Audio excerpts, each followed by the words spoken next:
Don't say wanker. There we go. We are live again for the Hump Day Chin Wag. Welcome, ladies and gentlemen. And good morning, good day, good afternoon, good evening, depending on where you're watching. And thank you very much indeed to the chat for joining us. Plenty of people in chat already. We've got plenty of subjects to talk about, as always. So let's go around the room and say hello to everybody and see how the panel are doing before we get cracking on with the knacking. Smoothie DJ with the biggest logo in the world. Let me sort that out while you're talking. How you doing, brother? I just joined. Doing good, man. Living the dream. Played some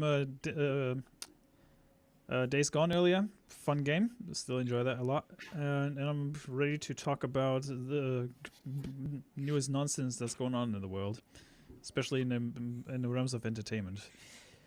Yep, sounds good. Boy, oh boy, what a doozy. Yeah, I mean, certainly the last week has kind of like flown by. It started off, the news over the last course of the week, whether it's TV, film, whatever, it started off really, really slowly. But it's almost like the last 24 hours, 48 hours, all of the idiots have come out and news has just dropped. We're all here. It's great. Well, that's the whole point. That's why we come together. It's like they heard the idiots roll call and all said here within the last 48 hours. Yeah. That's how it goes usually. Yeah, indeed. So yeah, doesn't surprise me. Cool. No, good to see you. Good to have you on board as always. Stasis Geek, how you doing? I played Alien Isolation. How do you think I was going? Literally, my heart rate for that, literally, it's not jumpy. It just puts you on edge. You're playing that game on edge. You look like you were about to poop your pants a few times. This is true. I don't like those games. I didn't like that Beyond Handwell. But I like it and I hate it. That's the thing. So, yeah, I was just on edge. So I hate you, Tomby, but love you at the same time. Yeah, go for it, Jack. I was just going to ask, is there a VR version of that game? Yes. Oh, wow. All right, I've got to download that now. Yeah, they just announced the sequel. Yeah. Oh, yeah, they did, didn't they? That, yeah. You can play it in VR. The other thing as well is that on lots of different mod sites, there is actually upgraded and uprated graphics, textures, and proper cinema trailers from the more recent films and things like that, rather than solely relying on the graphics from the actual game itself. So highly recommend putting some of those graphic updates on because it takes it to a whole new level. VR is definitely the way to go. Good, though. I must say, I enjoyed it for a 10-year-old game. That was actually, and this is the thing. It feels like you're in the environment. It feels good. Yeah. 10 years old. I don't fucking like it. 10 years old. The music is designed to make you anxious at everything that's going on around you. And the more interesting thing is, if you're taking it at a normal pace, you only get to see the alien's tail like an hour into the game. It's like the first time you come across it, but you're shitting yourself all the way up to that point because you're expecting it to come in. And I had to inform Stasis that the alien reacts to your mic and you cannot turn it on. I'm a fucking waffler. I'm a waffler. And you're like, this game, by the way, you got to be fucking quiet. The fuck is that going to happen? The best thing was when I jumped into Stasis' chat and I was like, so do you have the microphone on? And he just stood there with his controller like...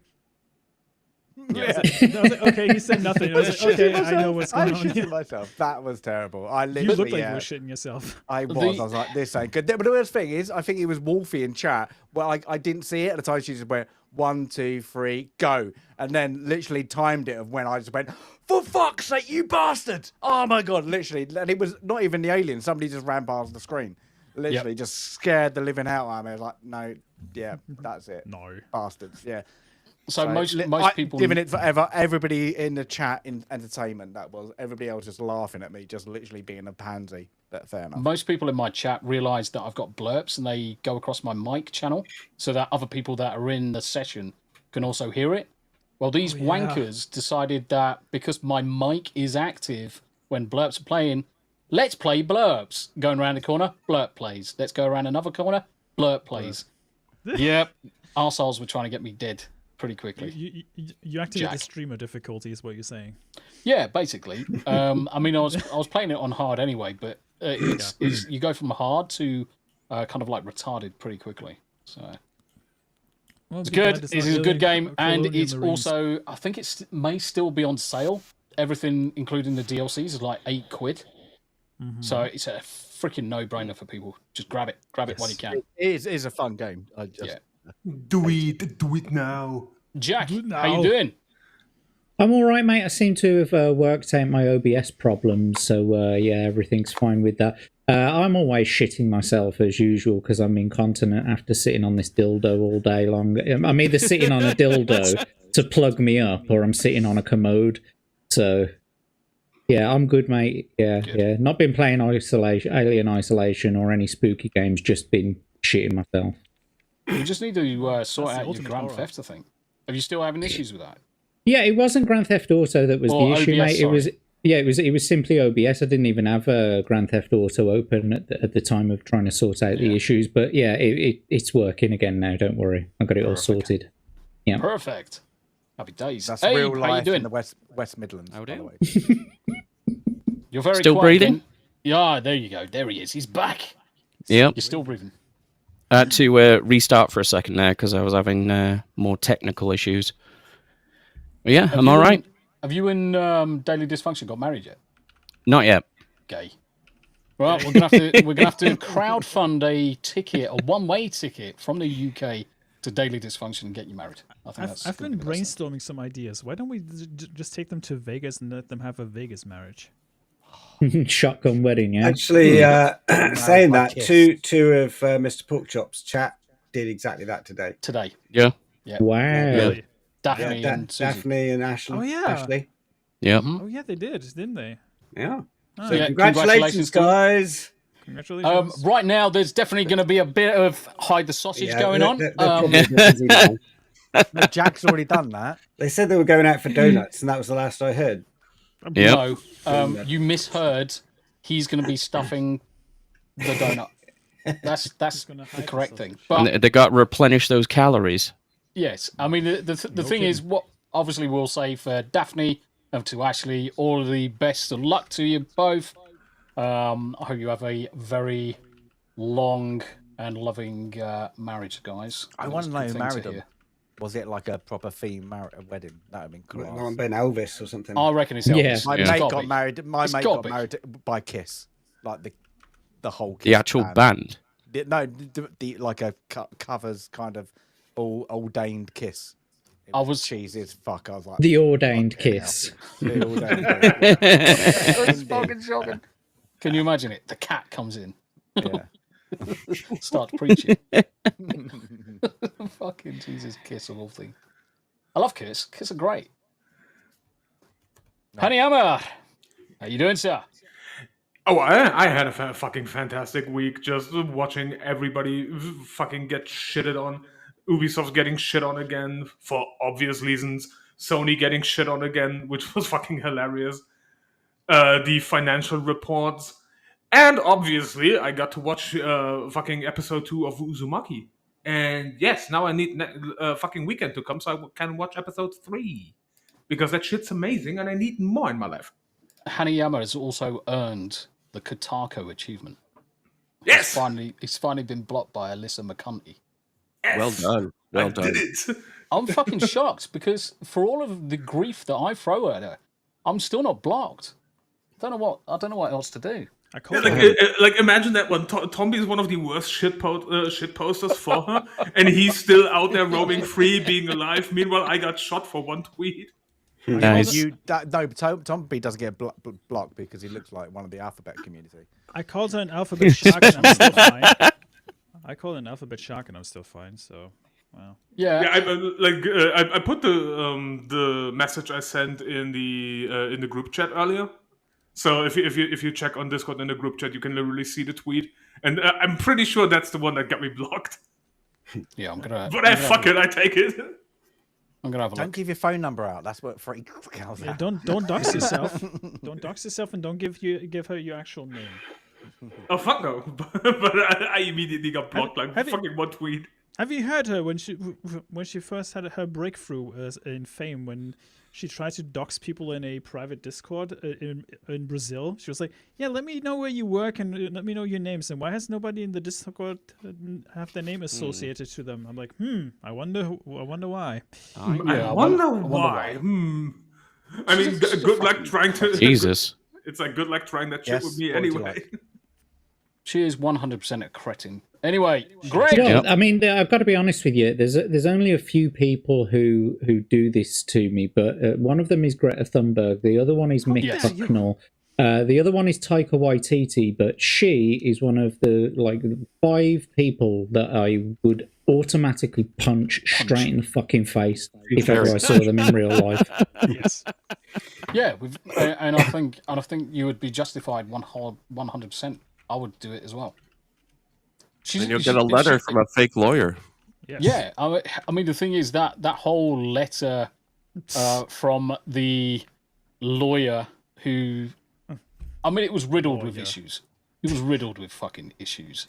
There was language in there that no self-respecting lawyer would ever try and use. It was ambiguous. A decent lawyer would look at it and just tear it apart in about 5 minutes, which is what happened. Obviously, Smash how that JT's letter lawyer reads? fucking shot him. You know how that letter reads? She blew me, so I had to write that. Basically. No, seriously. It reads Thanks like for the she visual. gave me a slubby top, and that's it. Well, She admitted that she had to used suck the a lot of Harris dick. method. No, she admitted that she had to suck a lot of dick to get to where she is. She did say that. She did tweet that out. Smoo, can you just Got the boost lips your for audio it. slightly? I don't know if it's just me, but I think for me, Smooth's slightly quiet. Just a little bit. Just a little bit. Yeah, it's like a Abe's- NASCAR. Abe's like- slightly hot. Yes, Abe's Might be- probably I'm a little super bit hot. George Michael. I is can a little hear bit an more- echo as well. Yeah, I can hear a very slight echo. It's very, very quiet in the it's background. Really, it's we're not- so it's not bad. professional here. Mm-hmm. I can't even change it, to be honest. Let me see. Boomer. I might need to talk louder. Who knows? Hello. Let me see. Let's do. In your mic options, you'll have AGC and everything else. Have you got automatic gain control turned on? We need one of those technical difficulty It is on. screens. Okay. Tech support. Okay. We got About tech 3 support. hours of that. Yeah. Hello, this is Nigel. Hello, my name is Hello, this is Susan Nigel from from the Tech Support. Microsoft. Hello, Hello, my this is name is Michael from James. Tech I work for Support. How can I help you? Microsoft. How can I help you? Dave. Your If PC you ever has get a call, virus? chat, this is a PSA for you. If you ever get a call from Microsoft, don't give them your fucking password. Don't. No. Absolutely You never not. give anyone your password. Except No me. one will Yeah, ever, exactly. ever ask you for your Exactly. password. Yeah, Ever. specifically if they sit there and be like, hello, my name is James. I work for Microsoft. Your PC has virus? I am Dave from Birmingham. That could actually be true with the Well, accent. We're getting there. We're getting there. Yeah. The West Midlands massive. Big up. I can say that because I'm from the West Midlands. I just don't advertise the fucking shit. Right, Greg. Yeah, How you doing? Good. I'm doing good. Yeah. You're quiet as well. What the fuck? I wasn't quiet earlier. You told me I was booming. You were No, you were a boomer. Yeah, you're a boomer. That's yeah, a Boomer. little I've different. changed nothing. So Except You haven't even older. changed your t-shirt. This is also true. I'm pretty sure it's the same one he had on. Everything is exactly the this same has as been last week. washed. No, it's not. This has been washed, and this is completely new. I only put it on today. I had to cut the label out. Oh, so Well, you did you just took nick it it? straight out of the packet. You didn't wash it first to get rid of all of the industrial wax that covers it, so it's now smelling funky. It's the same as me, Greg. I've got this cardigan type thing here, and I've got several more. It's like Einstein. Everyone thought that Einstein wore the same suit every day, but he had like several copies of the suit. seven In in Homer the Simpson. cupboard. I've got several copies of this cardigan in my what's it? I only ever wear this one, but I've got several copies of it in my wardrobe. Well, that's what happens the when same with your when hat. you just rob this one lorry. Yes. I used to Times think are hard, mate. Mate. Go on, Smoo. So I used to think that Jack was wearing a hat, but actually that's his hair. This is my hair. Yeah, This is my hair. This, We've got a lot of echo. it's Yeah, coming from yeah. Abe. testing. Right, it's gone. Okay, Yeah. it's gone. Yes. Ah. It's definitely gapage Abe. Gabe. Gape. Yeah. Welcome to But- dress rehearsal. Indeed. Everything is a dress rehearsal. I mean, last week we actually did quite well. We actually got an hour into the stream and we had only just wrapped up the introductions. But our special guest today, Adam Gray, part of the B-roll stage. How you doing, sir? Hello. I'm good. I'm a little perplexed. Why is it so sticky backstage? Well, I claim no responsibility. It's Jack and stasis. Yeah, I was going to say it's definitely a bit of stasis geek. You might owe me a new pair of shoes. Olive oil. Abe gets real sticky. He just makes a mess of everything. All right. Well, I'll try not to touch anything. Yeah, it's definitely a hazard if you touch. We anything. agreed when we thought we'd do this everybody brings Dettol wipes. Yes. I mean, it goes without saying. About that. Definitely goes. I don't use Dettol wipes. That's why I'm immune to pretty much everything. True. I mean, for a podcast, twice. For a podcast, that's a lot of baby oil to have on hand. That is a lot of baby oil. We're getting into diddy amounts. Yeah. Yeah. I mean, just have a look behind Jack's head, and you can see the bottles on his shelf. I've seen behind Jack's head actually a couple of nights. Oh yeah. Nice. You still owe me money for those as well. We'll talk about it. We can say where this stream is going already, can't we? Mate, I've just got visions already. This is monetization. Derail. Oh, dear. Who needs it? Well, to be fair, Tommy, is this podcast ever monetized? I think this is episode 24. Out of all of the 24, this one not included, I would say 6. Are probably monetized. All the other ones are limited ads because we either swear too much, we talk about naughty things, or Someone YouTube shows their just sausage. You're way ahead of B-roll, let me tell you. I was very Islamic phobic last week or the week before. I must say that. The funny thing is, Tommy, is the one it's episode 15 or 14 or 15 where I went on for almost an hour shitting on Ubisoft. Is that one still monetized? I think it is. Yeah, I think it is. Yeah, it's 14 or 15. That's the funniest one, given how much I swore in that one, and that's still fine. Well, the thing is that YouTube hits us with the old limited ads, and I challenge it every time. I say at the end of the day, we're swearing, which it's a mature stream, and we talk about subjects that are okay. There's no real bullying or harassment from my perspective. So not that we know of. No, yeah. Exactly. Yeah, only of each other. Stasis, is it really Islamophobia if you're afraid of something that's going to statistically likely to 75%, cause a terrorist act? Is it really Islamophobia? No, it's not. It's not an irrational column A, bit from column B. I think the Islamophobia is when he took the pork sausage into his mouth and deliberately spat it at the screen, as if to say, that was not. That was not that's very what you were haram of talking you. about. Yeah, the halal pork sausage. Yeah, I'm afraid I did see that episode. I'm afraid. Oh, we're very sorry. Oh, you're missing out, mate. I'm never sorry for anything I do. I actually felt a bit sick after that. Mate, looking back at it, I think I'm gonna have to extract it as a short video. But freaking Jesus, it looked like he was gonna gag and throw up. A couple of times he was like, ready to go. Be the first time he's ever gagged on a sausage. Snort. There was also the time we got to see Stasis Geek's nipple rings on camera. That was I missed that. Oh, I need something extra for the wank God, bang. you must have paused it because that was literally split 2 seconds. Yeah, he did rewind it about 15 times. Well, actually, the meme. Yep. You know, as kids, that we was always it. have Was a like favorite. this. That was it. You know, as kids, we always have that favorite VHS video that we always rewind a certain spot until it gets worn out. That was the tracking Greg doesn't work anymore. and his nipple ring. It's like, oh my God, Greg, you need. No, I did. I did. Yeah. I admit, I did pause it on that frame, but only to take a screenshot. What, for 38 fucking seconds, you dirty cunt. No, I actually sent it to Mr. Porkchop.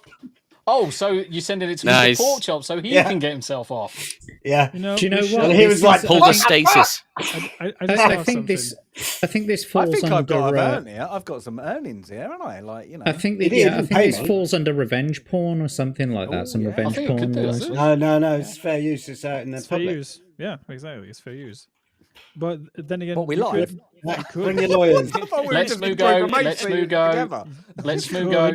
You could add Mr. P's head to Stasis' body and just post it as a fake video and say like, "Well, we exposed Mr. P," but we're not going to do that, do we? Oh, don't say that. with You the know sausage in his Stasis mouth. is going to.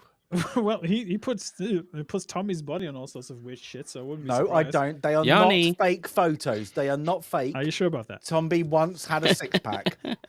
He got it from the shop. He paid £8.99. He drank it all at once. Speaking but of yeah. six pack, Hey, Yanni. Hi, I came in at the right time. Yeah. The loves. How are Oh, you? yeah. Yeah, Hello. good drink. Yes. Yeah, we're good. I'm just sorting Yes. out your lager. Oh yeah, I'm getting my little avatar thingy there. Yeah, of course. There we of course, go. of course. Here it I'm comes. somewhat sort of professional, kind of. kind of, sorta. Kind Ah, of. you should have seen us earlier. Yeah, exactly. Do I think we're want still having the to? same problem. And Yes, the yes, we were. previous 23 episodes. Yes. Oh, We'll get the hang of it. Talking about Someday. Homer, Shakespeare, and now it's literally. I'm talking about dirty. homos shaking one Homos. off. What? Yeah, Homer. Well, yes. Homer. What is Greg talking about again? What? Oh, Yanni, by the way, you know that conversation we were having about OnlyFans last week? I've thought of the name. It can be Porn and Cauldron. That's good. I love it. Not I bad. love it. This is why we love you so much, Jack. Mhm. Ah, it's perfect. Oh my god. Perfect. Jackson, We're almost half an hour in. Yanni, how you We're fine. doing? How Hey. you doing? I'm doing all right, thanks. Just lots of working on projects, trying to get over some challenges and shit, but lots of tech frustration. But I don't want to get into it because otherwise Tommy's gonna go, "Oh no, I have to fix it." Mhm. Yeah, Always it's feels Twitching obligated his to like fix literally shit. eyes, literally that vein. Yeah, you twitching can see him those eyes. twitching. Like, there's an issue. Oh god. Ah. He's got that tech support PTSD. He's like, you see like his left eye twitching, like, must maintain excitement. He just likes Everyone getting is- underneath people's desks, doesn't he? Really, it's like, oh, hardware. yeah, I mean, getting Well, underneath get people's underneath desks. Yeah, it's great. Ew. It's great fun. Oh, You never my. know what you can Oh find. my. But Or you it's, don't want to go Well, under under Greg's. my desk at work, it was like going into fucking cheddar cave. It was like fucking Cheddar Gorge. stalactites everywhere. Cage. All Oh the my. back flying out. Oh, now you have to explain Cheddar Cave to the Americans. Oh Cheddar right, yeah. Gorge. So there's a place called Cheddar down in the south of Somerset. England, and there's in Somerset, and there's a gorge, and there are a whole bunch of old There's a sort witch. of watery caves, and there's a witch called Yanni who lives in there. Wardrobe. It is. It's actually like Greg. You must live near it. Yeah. Didn't you? Yeah, I live nearby. yeah, my son lives in Western-super-Mare. It's literally just down the road. Yeah. We used to So go the- to what was Cheddar it, Gorge all the the- time. The old folklore. There was a witch that lived in there, but it was the wind that was going past that made Yeah, it it was sound the like wind just rustling through. Literally. I think there's also one stalagmite in there that, if you look at it in the right angle, it looks like a petrified witch. Oh Yes. my. Oh my. Spooky. And it's And they hire- they petrified witch. hire It's where a I witch. went down there, jerked all over her, and now that's it. She's just That explains why Stuck Now all she's white. that explains why she's all terrified, Jack. Yeah, She's come back to life. yeah. It's What not is the two guano things that's in it? covering There's her. two It's things. Jack. There is another like tourist place, and it's Cheddar Gorge. What else is right next to it? Oh, I can't remember. it's Wells? Cheddar Gorge and Wells. That's it. Wells Yeah. Cathedral and that. That's it. And then you got Where they Glastonbury filmed just down south. Hot Fuzz. Hot Fuzz. Ah. The Cornetto I watched that the trilogy. other day. Good Great film. movie. It's great. Man. Yeah. It's fantastic. My Classic. favourite part in the entire skeletons. my favourite part in the entire movie is Timothy Dalton with the thing through his what's it, and he's like, "Oh, that really hurts." It really hurt. It really hurts. Do you know my favourite bit of that film is where he fly kicks Granny in the face. Yes. She Yeah. takes a pot shot Classic. in with the Great shotgun. scene. He just fucking fly kicks her right Fuck in your the face. face. I Just, haven't seen that in so long. just running at him and then drop kick. Mhm. Yeah. And you got Bill Bailey playing the twins. Yes. Yes. Bill Belly's got some skill on the old instruments, hasn't he? He Oh, does, yeah. Yeah. Absolutely fantastic. And Right, Greg's should in we it with get- the old man as the farmer. Yes, sir. Yeah, the bloke who played Walder Frey, Oh, isn't right, it? right, From, right, Yeah, right, but he also right, played right, the- sorry. I can understand him. the Yeah, you probably frickin' could, yeah. guy in Harry Go on, Potter do a as proper well, didn't he? Bristol accent. Mm-hmm. Yep. That's right. Yeah, what's his name in Harry Potter? Fuck knows. Wizard. That's face. his name. Fuck knows. But it was also, I don't know if anyone remembers. French is fake news. I don't know if anyone remembers on BBC Three there was a Johnny Vegas show called Ideal, and he played Yeah. a character in that called Stem Roach.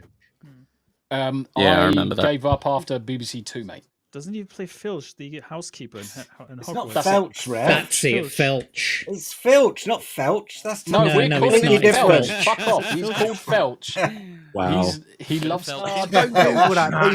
Do not don't go on Urban Dictionary and look at it. No, you're all wrong. Like, nobody cares what he's called. He's background character 45B. Who cares? He was also an American samurai, for those who don't know. Stasis is just wiggling I his just got, butt. I got felt. Just getting all excited. Got felted. What? Nah, he's background character 245B. Moving on. Background character 69. No, that's somebody They- else. Stasis, the issue Yeah. is, in order to get Felched, you need to have a beef injection first. Mm-hmm. And receive said gift with a smile on ye face. Yes. Welcome to So the show, where are we on the folks. stories Is that tonight, the one with the straw? Is that Yay. shrimping? Is that shrimping Wars. with the straw? Scrimping.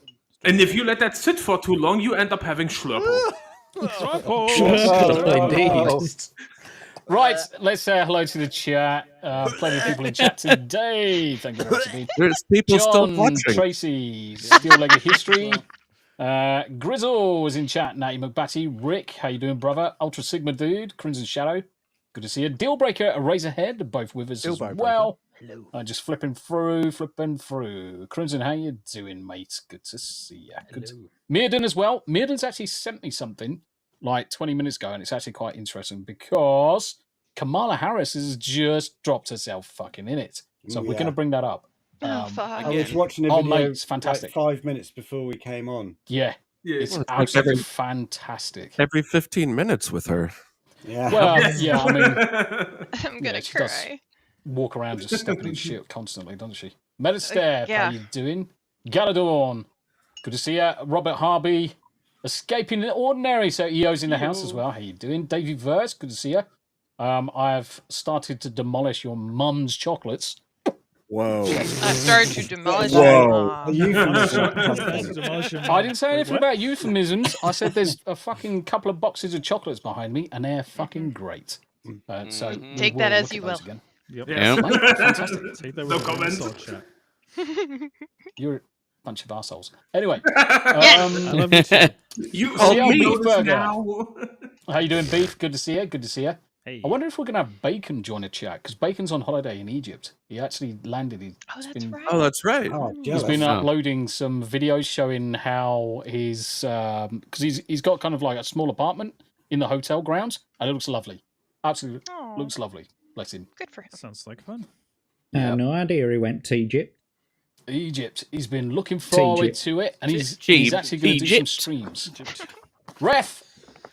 Daily Dysfunction, good to see you. Hello. Got fucking indigestion now. Shit. It's always chocolates you've been We also scoffing. got medicine. No, Well, it's the other kebab things as from well, mate. earlier. It's other things. I thought it was all the Felching. No. gonna say- He's on the I'm a Tin giver, Wolves not a diet. taker. Belching, sorry, belching. Belching, yeah. Belching. Tommy's taking up the Tim Wolves diet. Yep. Highlander, how we doing? Highlander's in chat. And the good thing is, there's no blurps for Highlander to abuse us with. Thank God. Jesus. Oh, for poor that. Highlander. I know. There's only so many times I can listen to, I can't remember what fucking it was. No, it was Sandstorm. Stasis Geek and Abe doing Darude Sandstorm. Fucking Oh, yeah. There's me and Dominique That's my trying favorite. nicely to play Baldur's Gate 3 and his Wait till we all start playing Dune.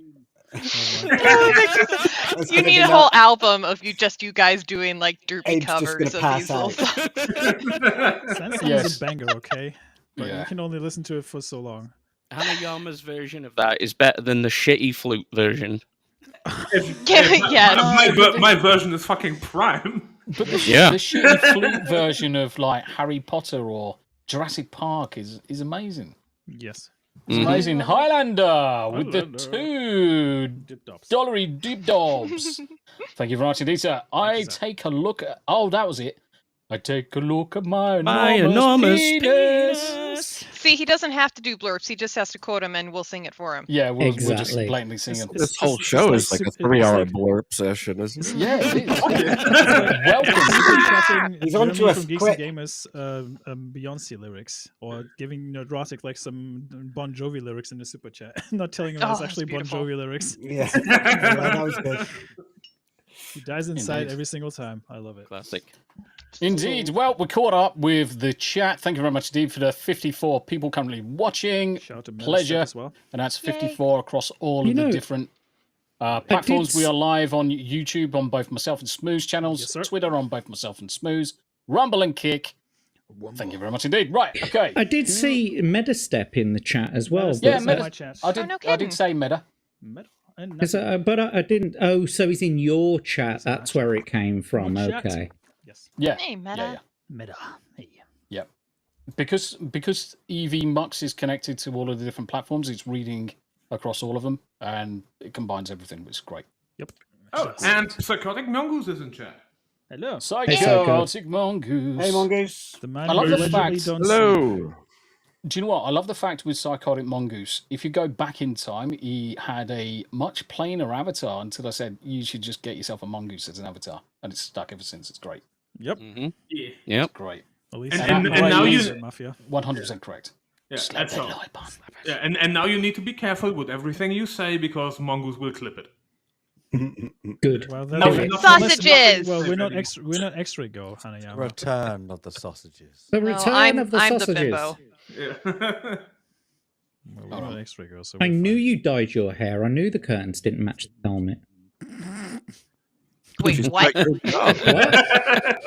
What? Don't What do they say? Ginger fringe, smelly, Min- Hmm? rusty Moving roof, on. damp cellar. So, what's our first topic? Thanks,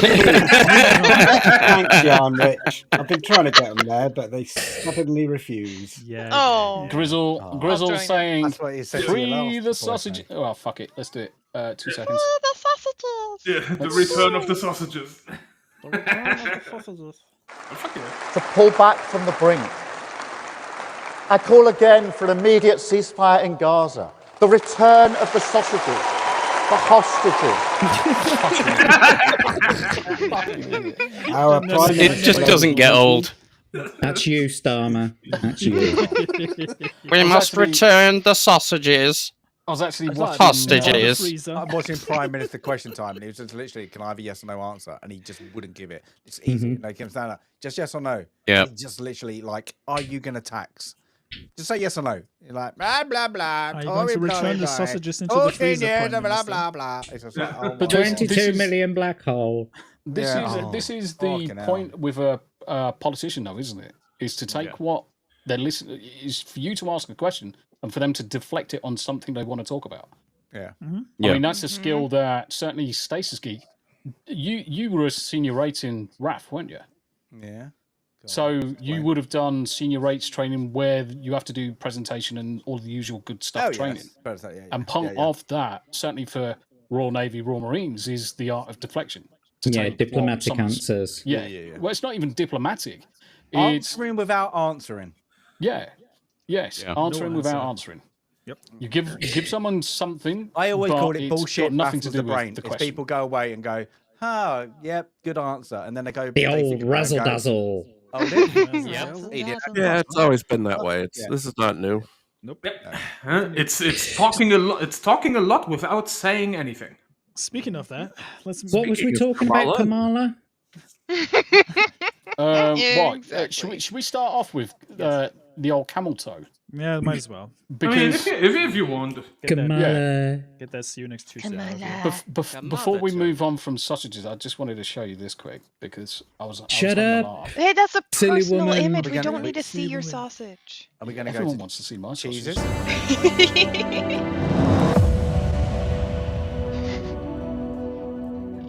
I started looking at this earlier. Keir Starmer has such an easy job. He's following Boris Johnson, Liz Truss and Rishi Sunak, so the bar is pretty low. All he has to do is be normal. But maybe that's asking for too much. On Tuesday, Keir Starmer, the UK Prime Minister, gave a very important speech. He spoke to the Labour Party conference. The first one since his party returned to Nice. power. Again, his brief was quite simple. Be normal, don't slip up. And the first few minutes went fine. But then Starmer turned to the war in Gaza. He demanded the return of hostages captured by Hamas. Just one problem though. Instead of hostages, he said sausages and cue the meme fest. If you see the video, Cue the you can meme stop fest. the moment he realizes his mistake. It's a train wreck in slow motion. I call again for an immediate ceasefire in Gaza. Just this bit, The it's return of the sausages. The hostages. 4 hostages. The return of the sausages.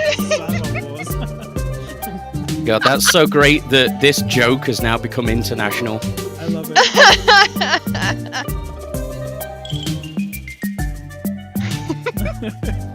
Use the sausages. They should add the wreck screen or the death screen from GTA to that one, like wrecked. Wait, Yes. Some MP needs to have the bollocks at Prime Minister's question time, and then they stand up and get question such and such, and he just goes, but just wiggles at him, and then just sits back down. I'll be like, Yeah. I'm voting for you. I'm That voting clip for you. is from First Post. Link there is in the chat. Feel free to jump across there and Great channel. say thank you, give me the old thumbs up and a follow as well. Good So channel. I've actually been watching quite a few of First Post's stuff, and it's actually quite amusing. It is, yeah. But It's right, awkwardly entertaining. okay, let's unhide that. Let's bring up The hostage link. sausages. Item number 1. Let's bring up the sausages. the sausages.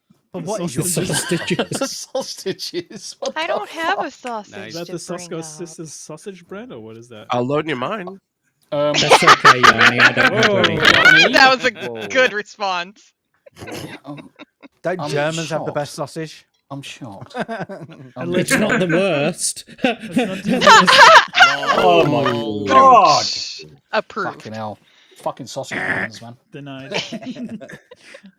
What has this fucking panel fucking become? Just No, sausage but buns? no, We Jack, were always honestly, this way. but Oh, Jack, yeah, honestly, Jack, honestly, that was the worst joke you have ever made. It is. It's Let me be just this for frank. the next 2 hours, folks. Fucking Jesus Christ. Don't be such a brat. I don't know. You're always a wiener to me, Jack.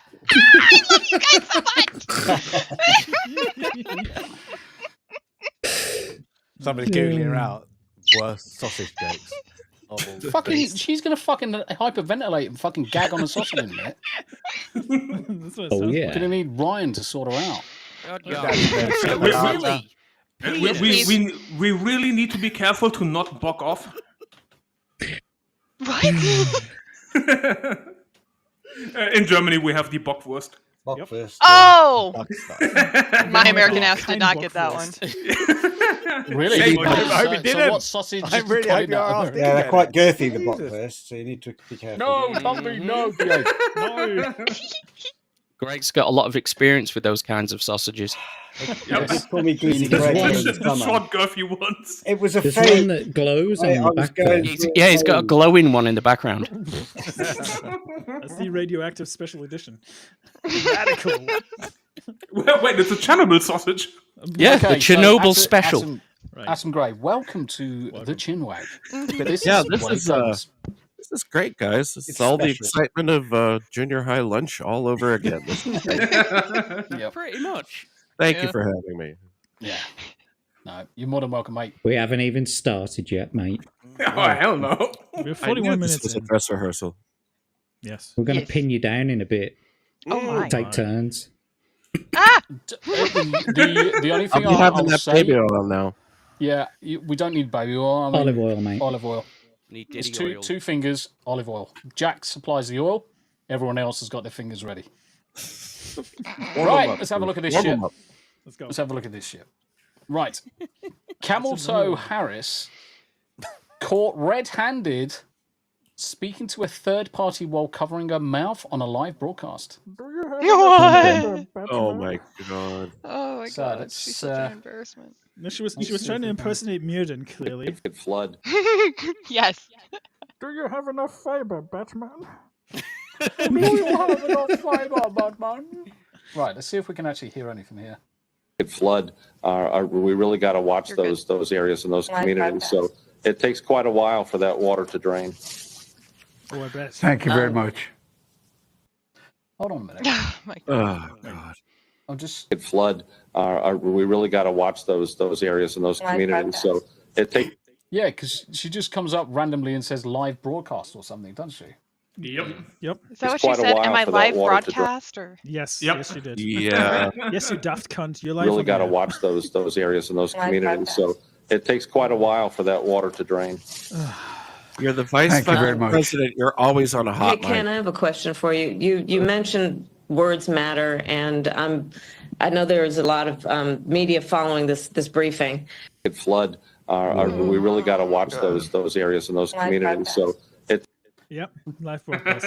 She says, I'm "Oh God, aware- live broadcast." Yeah, I'm aware that that there's a lot of media covering this. I literally just found out 3 seconds ago.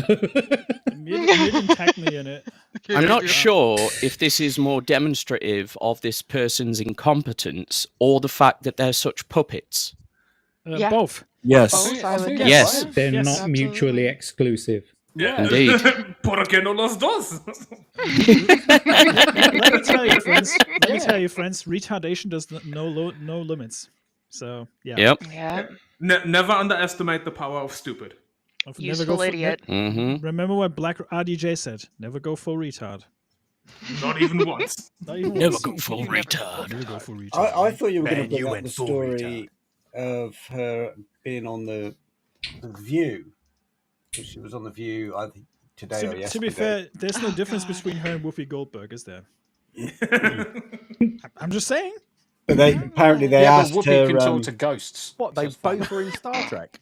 I gotta disagree with you there. At least Whoopi Goldberg is black. I was actually thinking the same Thank thing. you. Same here. Thank you. And Yeah. she put on a good That's accent. perfect. Well, she's black from the inside, okay?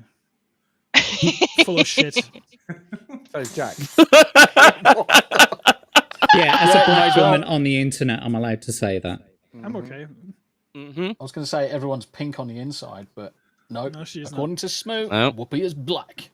not. She, both inside and outside. Full of shit. Yeah, He's she is in the full of shit, medical- I will. You gotta listen to me, child. Yeah, I thought it was quite interesting. Mirden, thank you very much indeed for sharing with that. Thanks, Mirden. I mean, it does beg the question that we've seen so many times where we believe that she's been fed information and fed data, fed questions.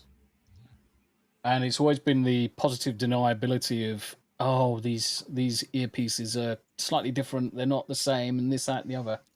But ultimately, more and more is just coming to light where everything that we're suspecting, that she is just a fucking fingered puppet. Here's my question about her question. What does it matter if you're live or not? Thank you. It I was doesn't going to bring matter. that up. It shouldn't matter if you're live or not. You're the vice president, and you always have a camera and a microphone on you, 24/7. and So it what should does choose it your matter? answers. Well, yeah, you know the answer to that question as well. It's simple, but for the people in the audience who don't realise the answer to the question, it's so that it can be edited later. If it's live, she hasn't got any leg to Right. stand on, unless you're 60 minutes, and then you can change it to whatever you want to afterwards. You know what I mean? Well, make no mistake, they will carry the water for her anyway. They will edit it in a way so it doesn't make her look like a fucking retard. But she They doesn't did that even know with she Brandon should as well. behave as if everything is live all the time. That's the Yeah, thing. 100%. Should. She should, But yeah. how she's not been trained for that for the last, She's a diversity hire. She Greg. she like, has as a been theatre. trained for that, and this Exactly. is what we're getting. That's how shit she That's the worrying is. part. Yeah, exactly. this is with a crap ton It's of like practice. every person, even when you're not being photographed, you're being photographed. That's what Yes. you've got to remember. Yes. That's Well, it. you Brits have Even no when you're permission to do that. masturbating. Yeah. Robert, Cameron's been on the whole Ceiling time, huh? cat is always watching. Robert says, Tommy, have you seen the edited footage of her interview? They changed her answer completely. No That doesn't surprise surprise there. me. Yeah, It's I've no seen surprise. that. CBS. It was CBS. Yeah, it's Yeah, absolutely it was no 60 minutes. surprise That's that what I they've was done it. referencing just a second ago.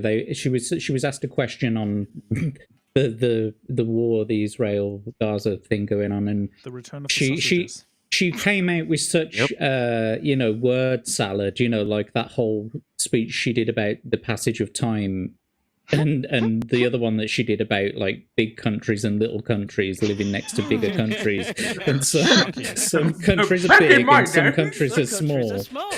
I mean, to make anything she says make sense, you'd have to chop her up like Max Headroom. I mean, it would just have to be like words that don't fit together and from different sentences. And She answers questions as though she's talking to a 5-year-old. Yeah. Yeah. That's Yeah. what Oh, she's mate. been saying for Talks years. like a 5-year-old. Yeah. Well, and This is the 5-year-old. This is the 5-year-old. I'm just going to put it on screen for you. 100% 5-year-old, absolute idiot, Mouth can't breather. fucking think for herself. yeah. Remember his number? 32. Today we got 32 days until the election. And then the teleprompter fails. Wo ist der Windows 32 XP days. Sound? 32 days. is this a live Okay, we got some podcast? business to do. We got some business to do. All right. Yeah, like actually using your 32 brain. days. And we know we will do it.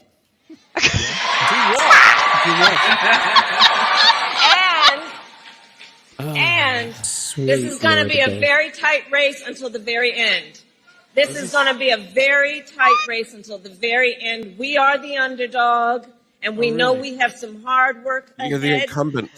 Oh no, make it stop. I can't handle the torture anymore. It hurts. But Oh, My mate. brain. Coming in soon all to a seriousness, fellow republic near Americans, you. fellow No. Americans, this is your potential presidential candidate. Oh my I just god! want to point that out, If- okay? I'm not noble. and Starmer are just going to be window licking down the fucking road, aren't they? To be fair, Starmer is more Fucking coherent hell, than that it's like- daft bint. Go you know? on, Yeah. catch your stick. Go on, catch your stick. Go on, that's it. Fucking Kira hell. is more Starmer. aware of what's going on. He's got a Yeah, few he, more well, brain yeah, cells. yeah. But the No, he gaps knows in whatever Lord Ali gives him. Yeah, exactly. Okay, but now I need to ask Smoo. Okay, so that fucking walking toilet, Starmer or fucking Uncle Schultz? AJ. Starmer. But because I would actually go with Starmer on that one. I never thought I would The be, next but yeah. G8 summit, they're all going to turn up on the fucking short bus. We're going to pay for the slot No, bus. Jack, they're gonna turn up in the clown car. No, Jack. You have to Get consider lost. I get she's the lost. short bus. She's the short bus. That's They're my going to turn bus. up in a short clown car. Yes. That's still my car. Wankers.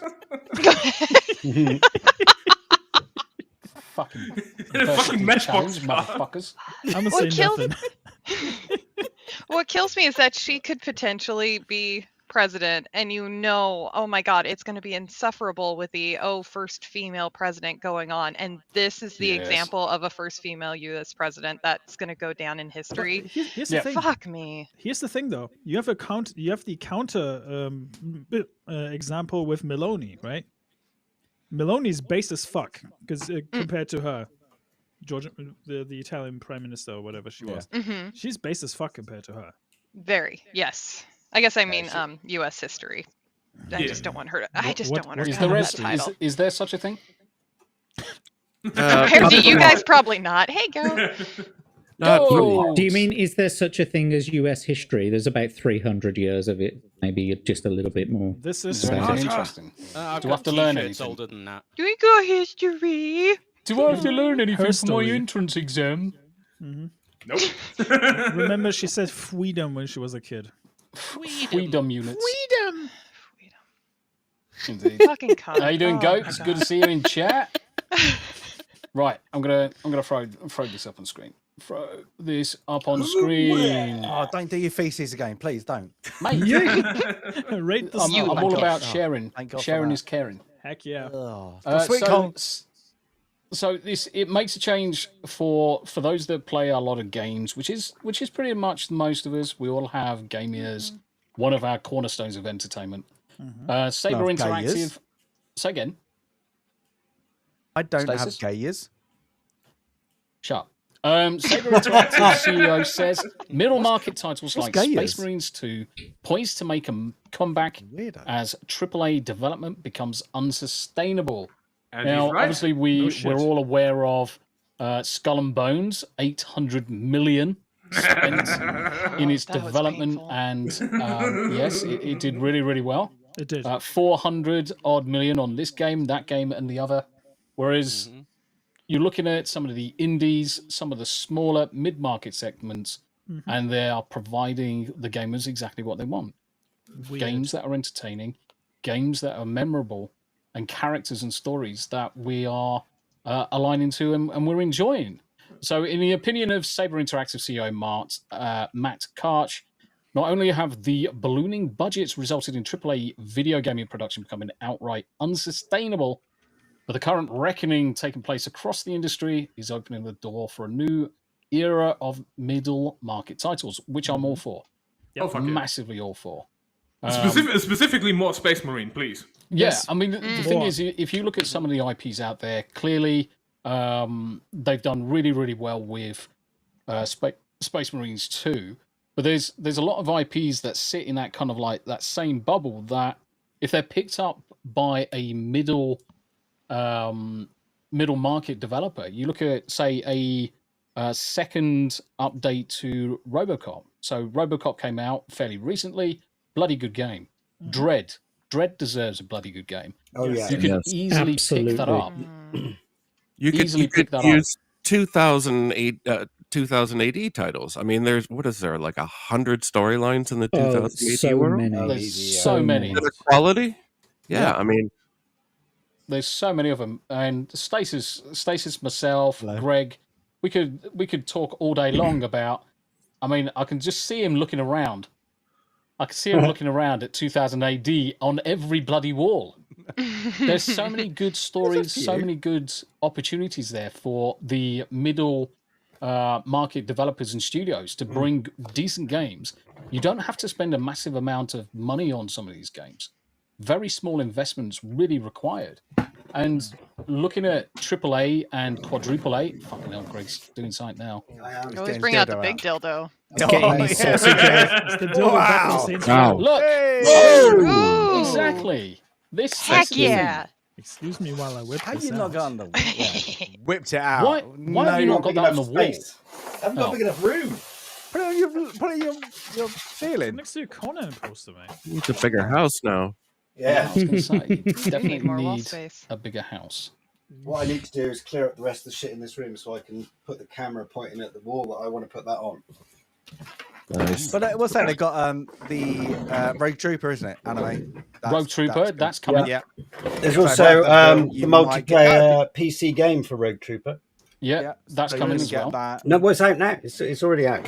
Is it? But Yeah. but I don't yeah, think say it come out yet. Rebellion are doing that Atom. What's it called? Atom thing, and they got with their figures. They've got the base there to do the 2000 AD like expansion games. If they wanted to do anyone like, they could do a Dread game. They could do like, so many of them like Robo Hunter and all that. Like Yeah, ones that would be Robo fun. Hunter would be good. Yeah, There's With, tons. like Robo Dog. But like how Rebellion, I know he's a bit of a nutter. The guy, he mostly dresses around in his iron bloody night suit, doesn't he? He's one of Rogue those guys. Trooper Redux was released in 2017. It's a 4-player online co-op. And then there's Dread versus Death, which is also a Rebellion game, which they should do an updated version of that soon, and then they may do a proper Judge Dredd game. That would be so good. But it's even not Judge Dredd one. They could just have it like Mega City 1. You build your own judge. How cool would that be? Was it a licensing problem with 2000 AD? Is it or No, because Rebellion owned them. Rebellion owned them. what's the bottleneck there? Yeah. So why Just they the will don't to do it.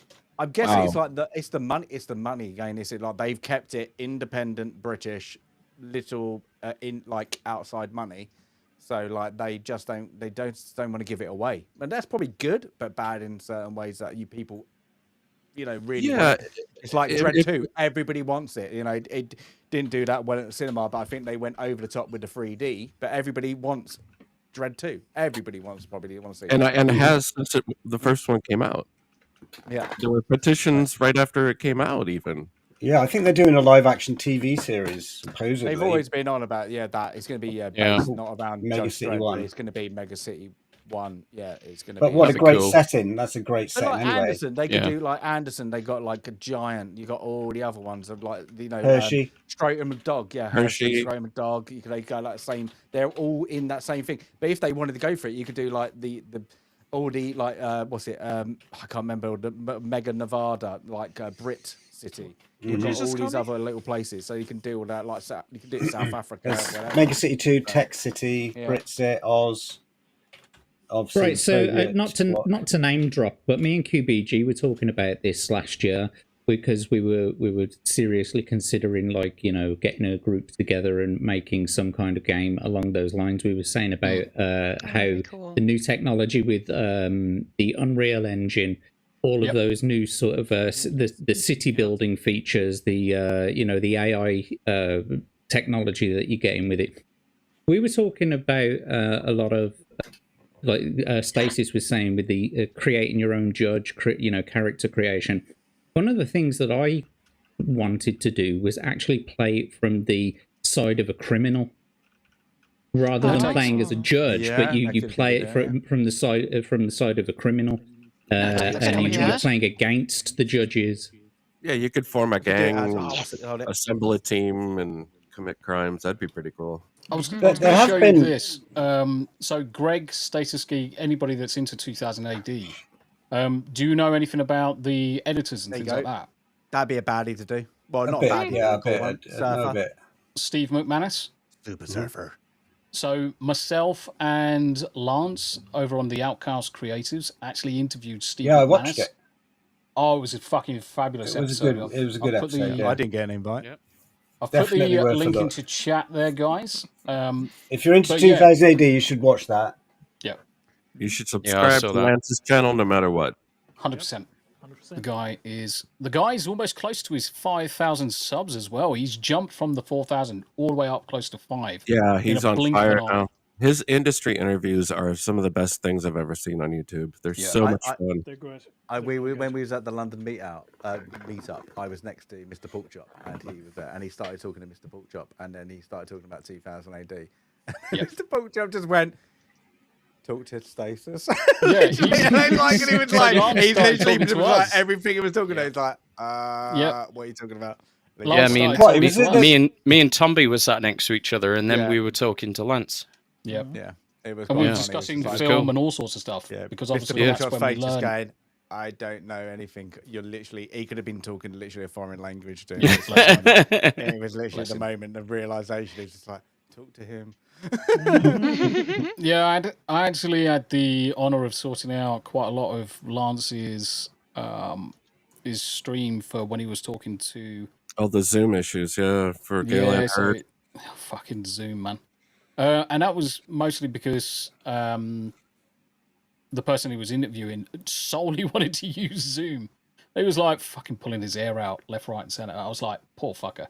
But I got him up and running, and it was a very good interview with Galen Hurd, who was producer on all sorts of stuff like Aliens, Alien, Tremors. Well done, Zombie. Well done. Fucking absolutely perfect. Absolutely perfect. I've just thought of something else Rebellion have done recently. Let me just get it.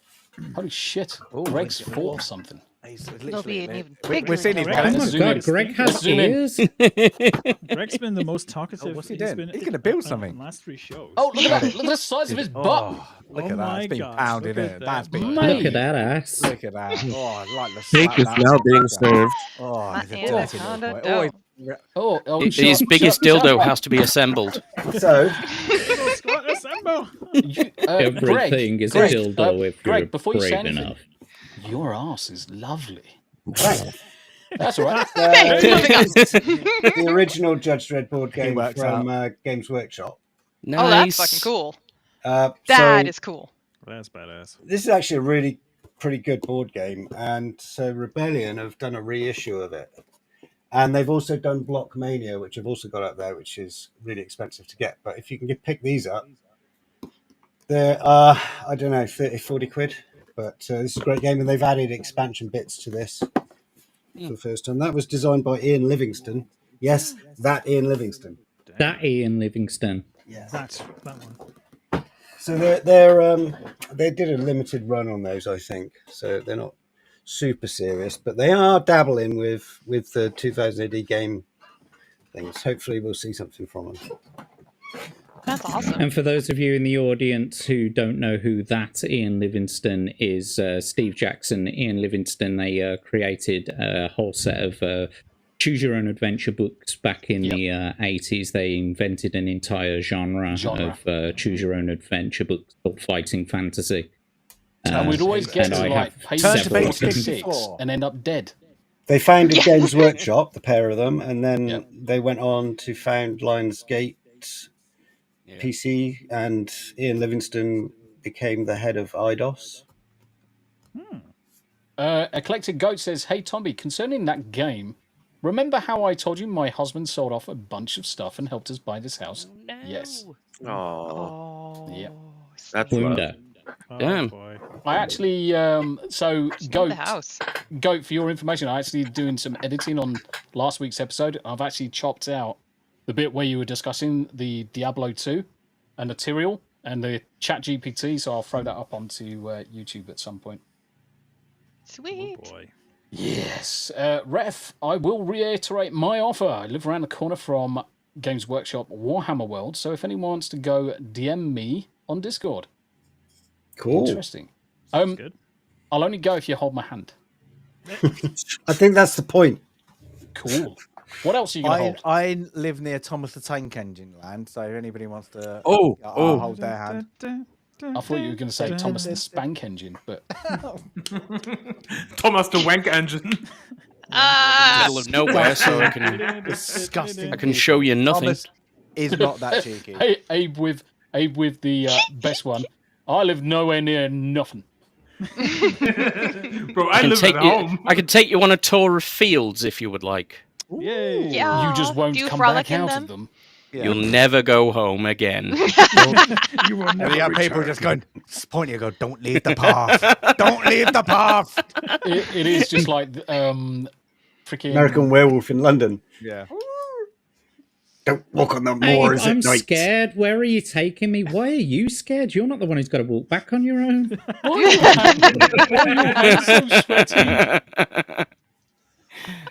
Following a reflection on both Sabres Interactive, April 24 decision to split off from their former parent company, Embracer Group, which was the cleverest thing to do. Yeah. Ongoing and financial struggles, the Sabre Interactive CEO asserted, in general, I would say that AAA development has become very risky. Yep. But I wouldn't even say it's become very risky. It is AAA risky. development, what they've done is they've actually stopped the risk. And they're trying to carbon copy anything that's come before, trying to shoehorn it into the message and what's safe. And therefore, this is why they're losing money. The problem isn't the fact that it's become risky, it's because become risk averse. Yeah. They're no longer taking the risks. I wish They're they no would. longer bringing anything new or anything innovative to gaming. So from my perspective, I'm always going to look at companies that are trying to push the envelope and bring something new to the table. Whereas if you get the same, let's look at every single bloody NBA Jam game that ever came out. WWE. Really, they were exactly the same game, just a FIFA. little bit updated graphics. And A lot of the AAA stuff is no different. It's the same game with a new skin, with new stuff, but ultimately it's the same gameplay, running around doing exactly the same shit. Gets boring after fucking 3 levels. No one gives a fuck about it. I mean, just look at the FIFA games, for example. You always have to buy the newest one, and all your purchases that you've done in the previous game don't count for the next one. Why do they do that? Just because they want to milk you again. Yep. It is Yeah, it, I it is don't an wanna be endless milked. money. Well, it's an endless money pit, and that's Well, that's the thing, though. It is a pretty good sort of business model. I remember about not so long as 10 years ago, but I remember about 5 years ago, there was this spate of Android games that were going around, and it was exactly the same game, identical game, right? But it was just reskinned with things like Family Guy, Futurama, The Simpsons. It was just rebranded, but it was identical gameplay. Are these Build a You mean City Fortnite? games? Kind of, yeah. The Build a City games, those types of ones, yeah. Well, they did the same thing essentially with Candy Crush, didn't they? Yeah. Yeah. There's they like did with that. 10,000 Candy Crush games now. They're all just skinned differently. But if you look at the original Diablo mobile game that they were going to try and bring, that was Oh. simply a different NetEase game with the characters from Diablo skins on top. That was the only difference. What was that called again? Yeah. I'm trying to think of It's the name of that. Immortal, wasn't it? Diablo Immortals. Yeah. But I Don't mean, you the thing guys is, have Immortals phones? come much later. Do you guys not have phones? Do you guys I not only- have phones? No. I do, but I only watch porn on it. Yeah. Gay porn. Do you guys not have Oh, porn? yeah. What? Yeah. Abe's buttocks. Buttocks. So from there, Karsh then explained to Valentine that rather than aiming to make the next multi-million-dollar franchise, Saber Interactive instead sees itself as a middle market publisher, and it is this niche that the CEO wants to his focus on his team. I think that as games become more expensive to make, the $70 title is going to go the way of the dodo, he speculated. Hooray. I just don't think it's sustainable. Look, you remember the hype for Cyberpunk 2077, which I think actually ultimately performed okay, but when the expectations are so high and so much money is put into one title, it's hugely risky for the company that's doing it.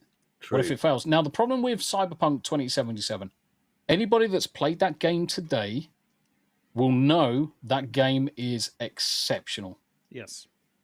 Absolutely exceptional. Now that it's But- finished. No, that's Well, I was And going to this say is- exceptionally this is- better than it was like when it first was released. But this is where the problem comes in with investors and the return on that investment, because any stakeholder investor wants to see a return on their money very, very quickly. So they're applying undue pressure onto studios and to devs to push these things out in a not fit state. Now, if they had left Cyberpunk alone for 2 years and released it 2 years later, which is what they originally intended, instead of having it brought forward, it would have been exceptionally well received. No one would have cared that it was 2 years down the road, because what they would have got day one out of the box, needing no patches, needing no fixes for bugs, would have been an exceptional product, an exceptional story. Phantom Liberty has added to that. The latest updates with Metro and all sorts of other stuff. Mate, the game is phenomenal. I love it. Now, I started playing it after Phantom Liberty came out, so all of the issues were resolved, because I knew trying to play it early on, I was going to have a bad time with it. I expect certain amount of quality from the games that I'm playing. If I'm faced with bugs, jitters, performance issues, underperformance and whatever, I'm not going to enjoy it. And as a result, I'm glad I waited. But Cyberpunk is a perfect example of, if the devs weren't, or the studios weren't put under the undue pressure of the investors to deliver on a product, then we would have had a better game straight away, and they would have earned a lot more money. See, And they'd here's have a the lot thing, less as- bad press. Yeah. Yep. The thing is, though, as an investor, I would rather have a good return on a game instead of losing money all the fucking time. It's the same thing with Disney, right? All these investors who are okay with the shit that Disney has put out in the last couple of years, it's their own fucking fault that they actually put money into the company. I personally would have told Disney, like, no, I want you guys to invest my money in something that's actually of quality, not this shite that you're pumping out all the fucking time. But you get all the same slop every single time. I just looked up the game that Diablo Immortal is based on. It's called Crusaders of Light. It's literally an asset flip of that game. There's even some icons that look identical to the ones in Crusaders of Light. I mean, granted, asset flips are nothing new. Steam has a lot of those too, especially those pseudo Minecraft lookalike shooters. It's basically the same game, just with a different name. Some people just throw them on the store to see if they can get away with it. It's kind of funny, actually. So Greg's just putting a point there about 30 quid is my upper limit. 30, Now 40 quid. Yeah. I can 100% appreciate that, because at the end of the day, if you're buying a platform, if you're buying a console and stuff like that, then the things to play shouldn't be massively expensive anyway. If you're paying for a game a fifth the price of the console, there's something seriously wrong with that business model. I think what's even more important is the fact that they everything's turning to a digital format, so they're not having to print the discs anymore. Yep. Yeah. It shouldn't be costing upwards of 70 fucking pounds for a I was game when just they gonna don't say have to that. do any manufacturing. They shouldn't cost the same per version. Like if not per version, but per version. I will pay. I will pay. I mean, it is a perversion. That's strange because I heard perversion. Yeah, I'll pay a little extra for the physical copy, especially if I don't have to be online to play my physical copy, and it can't be 100%. kneecapped. So people getting digital copies only should be getting a few bucks off for sure. Yeah. Yeah. I will pay. That's the idea. I will pay whatever a game costs as long as I deem that it's value for money. Yeah. If the game is 100 quid and I deem it value for money because I'm going to get, say, characters out of it, I'm going to get a statue out of it. Look at Final Fantasy. I pay the best part of 200 quid at times for World of Warcraft collectibles. But that's a very specific scenario I'm looking for. But If I deem it value for money for me, I'll pay it. Now, 30 quid for a game, perfect. If I can get away with just spending 30 quid on a game, no problem at all. If it costs me a little bit more, then obviously the decision's got to come in, is it really worth that? Or am I just going to simply wait until it's on CD keys or something that drops half in price? Do I need to play it straight away? I've got fucking too many games to play as it is. Am I really going to have time? There was a time in the UK, I remember, when Xbox 360 games, for example, were being sold at £50 at release. Yep. Yeah.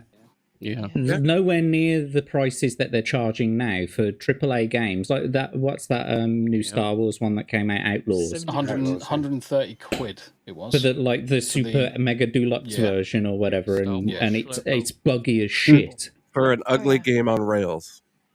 With an ugly character. Yeah. Looks like Thinking about that, I was just thinking, non-physical digital games, I put a limit of about £30, depending. If I was going to buy Space Marine, which I'd want, I'm going to get it when it's on sale. But a role-playing game, one of them, I'd probably pay 50 for a rule book, maybe 25 for a scenario or something like that. Yep.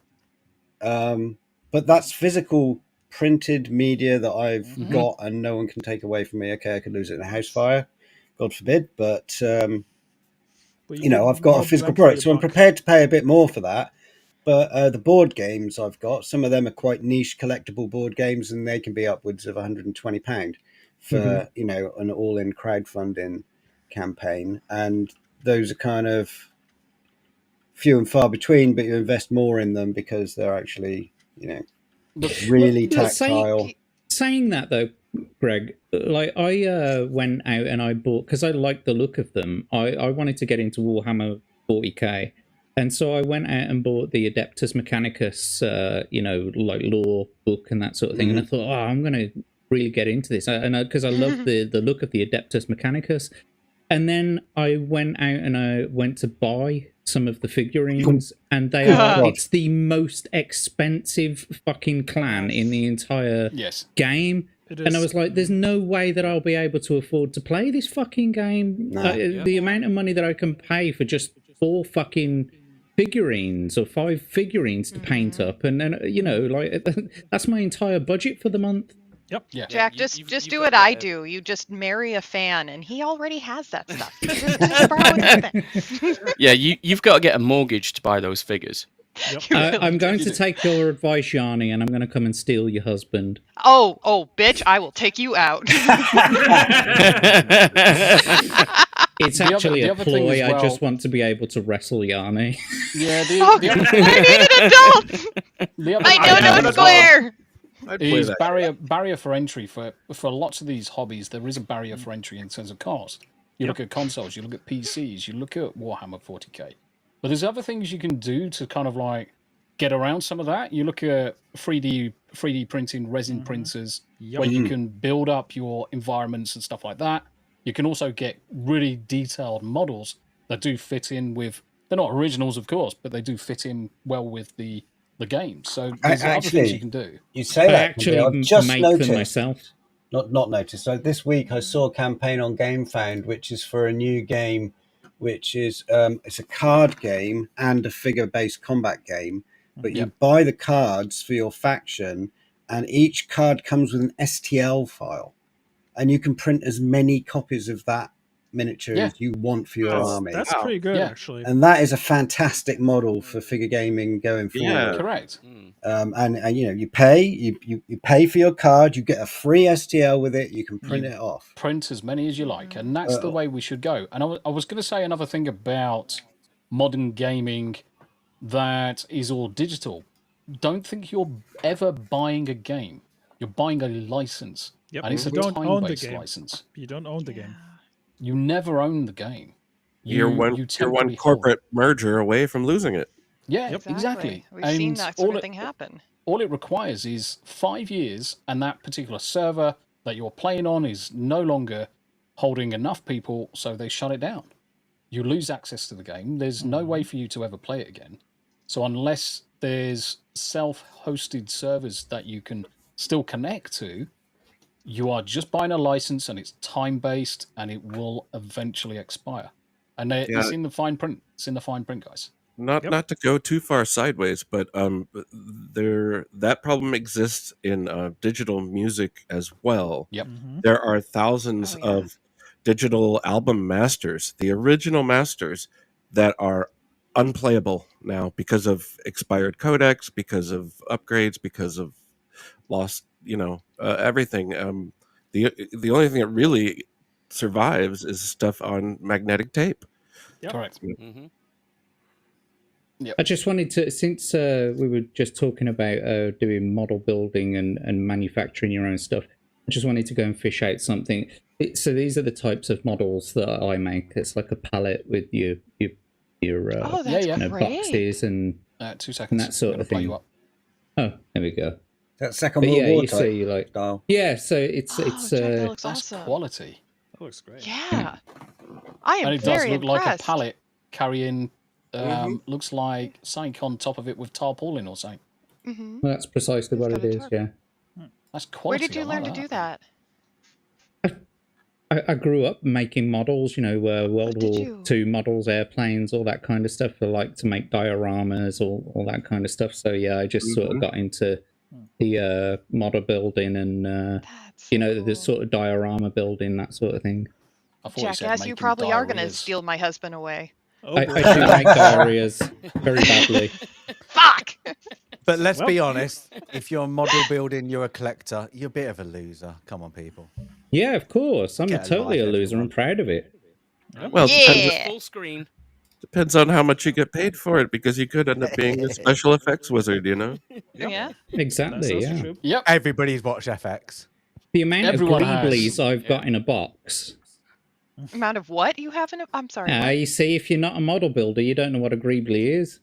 I'm... But a Greebly is spare parts, basically. Well, kind of. They're very, very, very tiny little bits that you can stick on models to make them look more detailed. So you've got a really plain form, but then you've got all these tiny little bits that you can just add to things. And it comes from Star Wars and Industrial Light and Magic. They're all the plastic grids, aren't they? And you can just snap off the bits that you need. You used to have to cannibalize them from other kits, which is for the It's word called kit bashing. Kit bashing, Kit bashing. But now they actually produce Greeblies and mold them specifically for that. Here I can talk about my hobby and just say I have a whole lot of fingering in a box over there. Oh, yeah. Oh, really?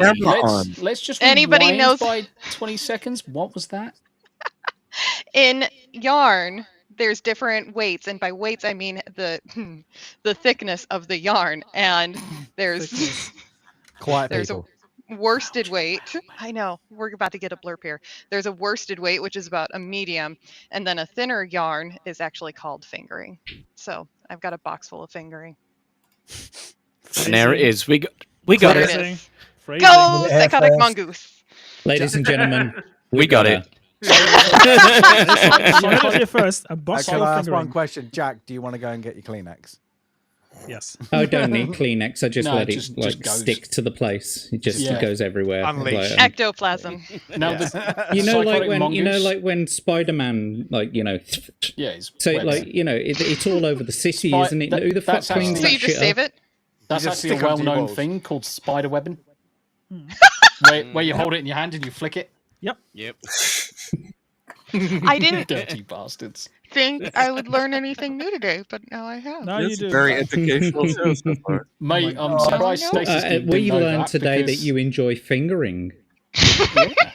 Yeah. Jack, every woman I does think that was to a certain assumed. extent. Mhm. The Joker didn't. Daily Dysfunction was asking me, do Wow. I do any airbrushing? Yes, I've got an airbrush Yeah, he in my brushes- box. brushes his shoulders Nice. like this. I actually Dirty picked up. Some new wireless microphones. Nice. Oh, No. nice. So Nice. what I'm going to actually be doing is, for those probably that's been on the show before, I've got down below where we converted the garage, I've got my 3D printer and all my electronics and whatever. So I'm actually going to start doing some streams down there, building and making stuff. So yeah. Do you very sleep, cool. Colby? Awesome. No, he does not sleep ever. I don't think What's so. sleep? I don't sleep. Sleep's a waste of time. Quite literally. Sleep is for the weak, and weakness is not tolerated in the Empire. Yeah, Sleep when you're dead. Forbids sleep. Sleep Yeah. is where I get to be a pirate. Yar. Yes. Yar, mate. we can be a pirate every day. Do you Ba- ba- rate ba- ba- pies ba. every day? That's the question I have. What was it? So I'm sorry. I just have to say, eclectic goat. I love that she's like, I think my yarn is extra bulky. Heyo. It's another weight in yarn is bulky. so Also two chunky. two Chunky. fingers. Nice. Is that 2 fingers or 3? 3. Extra Maybe bulk. 4. That's definitely a 3. Yeah. See? So carrying on just from Sorry. this, you've The seen how many whole layoffs fist. there's been. You see how many games have gotten killed. He records to his host, but we have a lot of good projects going on that I'm proud of and that I feel really, really strongly about. And we're seeing this across. So stark criticism of AAA gaming. Asmongold said his bit. We had the chance to work on something which, by its nature, was old school. He explained via a YouTube account, which he has all but outright confirms belongs to him. I can't even comprehend many of the current games that we play these days. They are too complex and too much of an investment. Now, Yeah. I'm actually finding that with Once Human. Yep, it is a time Once sink. Human is I one of those uninstalled that. games that if you do not play it for at least 2 hours to 4 hours daily, it becomes a problem and you're too far behind the curve. Even me, for 4 hours a week, I am so far behind it. I'm only halfway through the leveling process, but it's expecting too much of a casual gamer, and that's the other thing. Most of us will play games casually rather than professionally or no life in, because I have most that- of us have got day jobs. I have that problem with Apex. Yep. I can't keep up with everyone else, and I just get wasted every time I log in. But that's the thing, though. Most games demand your full attention these days. That's what even Asmongold said in his video as well. All the games want you to play them and nothing else. That's how they're built these days. That's why I like games like Space Marine, for example, because they don't expect you to play them all the fucking time. Granted, if you want to play PvE, that's one thing. But even if you do the operations, you can still keep up with other players. It's just that you're severely underleveled and you don't have all the abilities at your disposal, but you're still able to enjoy the game. And that's an excellent game design, in my opinion, because you don't have to feel forced to play the game every fucking day. Any game that has seasons or seasonal activities requires you to play constantly. Overwatch. Any game that's got a finite story or a deliberate end, Cyberpunk being one of them, You get to the end of it, that's it, job done. Yep. You can play that an hour here, an hour there, Alien Isolation, an hour here, an hour there. World of Warcraft, seasonal. If you don't play it all the time, you fall behind the curve and you'll never, ever catch up. Now, Right. World of Warcraft and Blizzard do catch-up mechanics, which when the season runs over, those people that are stuck on older season stuff, they can get up close to the new season elements, but nowhere near as powerful as those people that are no brain in it. 100%. Yeah. So I hope that games like Space Marine 2 and Black Myth Wukong are at the start of a reversion to a time when games were simply about fun and immersion. Reddit. I spent some time as COO at Embracer, and I saw games there that made me want to cry with their overblown attempts at messaging or imposing morals on gamers. We just want to do some glory kills, get the heart rate up a little. For me, that is what games should be about. 100%. Exactly. Yeah. 100%. I feel like Space Marine 2 is caught in a time capsule of sorts because it reminds me of like the games of the early 2000s and the early 2010s, because it is reminiscent of Gears of War in a way, especially the first three that didn't have all the loot box bullshit in them. And also, if you really think about it, the game itself, also mechanically speaking, is also built like an old school early 2000s game. And the thing is, it's kind of ironic bringing up Gears of War because Gears of War spawned from that game, right? Yep. So sorry, we're all just laughing at Rick. We're being children. Abe wants to shoot I thought I his said web something at daily retarded. dysfunctions first. No, you didn't. Okay. But I agree with you, Smoo. What a lot of games are lacking nowadays is gameplay. Yep. Like just fun gameplay. Yeah, like straightforward gameplay. That's what games used to be. It's like I said on the last show, it used to be about like a red square and a green square, and you used to have to smash your red square inside the green square, and like you used to have to beat bop around with the red square and defeat the green square. Now it's, you know, as graphics went on and on and on, and like what was it we were talking about? How not Vice City, how GTA grew over the years, over the generations. They started adding more and more and more and more. Yeah. It's just grinding, and it's not as much fun as it used to be. I have a perfect example of a game that doesn't actively want you to play it. Mortal Kombat 11. Mortal Kombat 11 introduced all these armor pieces, right, that you can attach to your character to make your character look unique. There's also a settings that you can do to configure your character, how he plays, like aggressive, more defensive, or like a balanced type. And there's literally a mode in the game called AI matches where you can play against other people's AI players online and have the AI fight for you. Or even offline. You can have the AI do fights for you. You don't actively have to play the game. Oh, I've that's seen that in a interesting. couple games. And I think it's silly because why would you do that when you know you want to play a game yourself? Ideally, you want to buy a game that you play yourself instead of having the AI play it.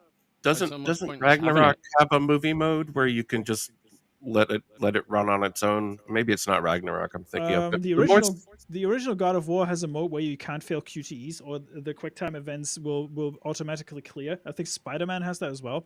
I don't disagree with that out of hand. I mean, if you're not a gamer and you just want to enjoy the work that went into the game or have something on in the background, I think that's okay. You know, if that's what you're paying for. But the thing is, if you buy a game like Mortal Kombat, ideally you want to play the game to actually fight people. Sure. Have a competitive mindset. Because you don't want to buy a fighting game just to have the AI play for you. Mm-hmm. You know? No, I get you. Right, who wants to bring up their topic next? Well, I was just going to... Oh, yeah, let Hannah Yama go, but I was just going to say we're an hour and 30 minutes into the show and you only get 2 hours on this EV Mux, don't you? So I don't know whether we're going to... No? No, I've paid for the full whack. We're here forever. Oh, nice, okay. Have you not noticed that we go to like 3 hours and we're still going? It's local recording that gets limited, but our local recording's fine. Go for it, Hannah Yama Yama Nana Mama. Which one do you want first? So we need the one that got community noted first. That would be Grums's. Nope, Grums has got not community noted. The it's Fucking I has. believe it's the third screenshot I sent you that has the community note under it. You only sent me 2, mate. There are literally 4. Oh, for fuck's sake, Tommy! You're supposed You to. you have 4 in Discord, and before the stream started, I even asked you to sort them. Oh no. Counting is hard, okay? You know when they do like 2 fingers, 3 fingers, 4 fingers, everyone does that, but when you actually try and put it in, it always ends up more like that. Yes. True. Are you talking about putting your hand on the garbage disposal again? Yes. Yes. Okay. Yes. All right. So in the nasty direct bite. messages you sent to me, you sent me 2 links only. All right, don't open his porn link. Open the other one. Add loading symbol here. Add porn up music here. Yeah, he's So, no, That's the no, link to his okay. only Japs. Okay, so everybody, one moment, please. So, Tommy, if you go to the direct messages, Only Hana's. Yep. so the one that reads "For tomorrow, people are idiots." So, right?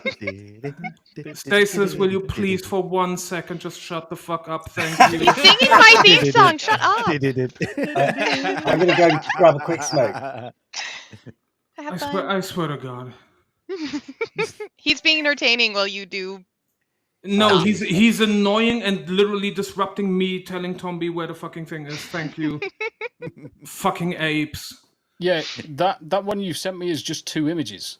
Yeah, so the first one is Grums, and then the me. retweet of Smash JT from Smash JT, and the other one is also compiled into 2. I don't know why Discord did this, but I just checked, and you have all 4 images in the direct message. But if you want to, I can just resend them and one at a time. Nah, I've got the images. What I was looking for is fucking links, you turd. So No, the first one from Grums is on screen. Yes. Which is the first one, but the Smash JT hasn't got a link to it. It's just the image. Which Yes, is a pain in the because I sent you all 4 images and then the link to the original tweet, which they all got wrong because nobody fact checks. Nobody does. And they're the 2 that we've got currently. So this is the Sucker Punch Productions one. Yeah, so let's start with this one then. Yeah. So this is the original tweet that everybody fucking freaks out about because apparently everybody has the IQ of a fucking tadpole.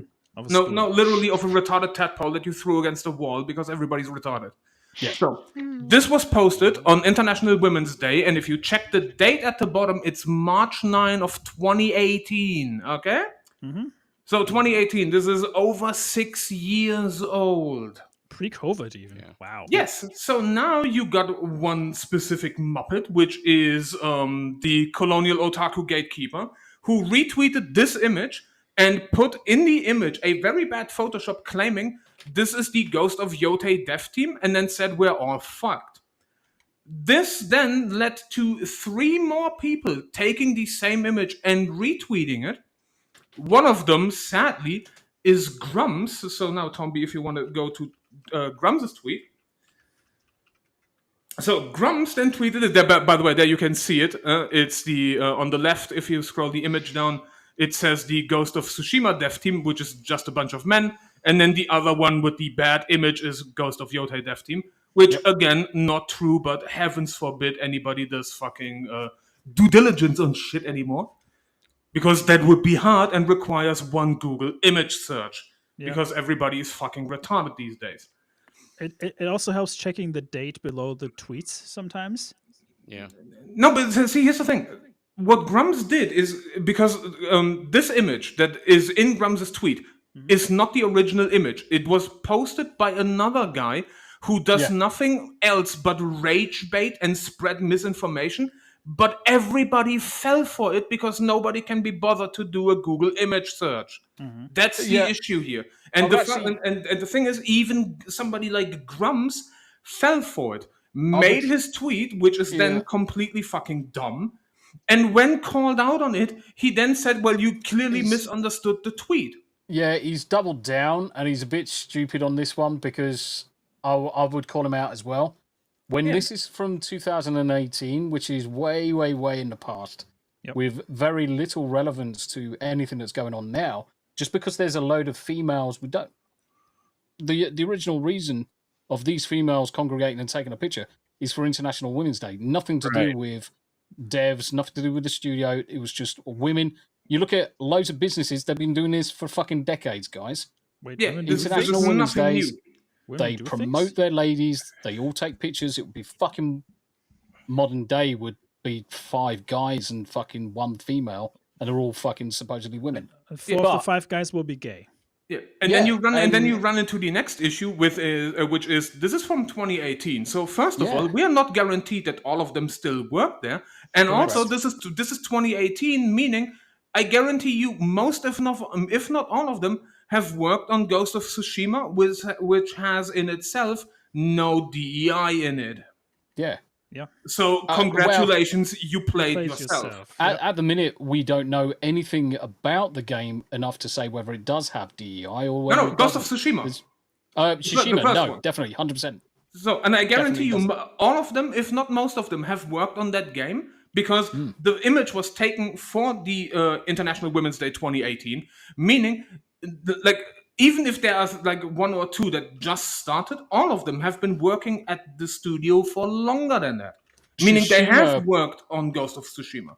Ghost of Tsushima started in 2016, didn't it?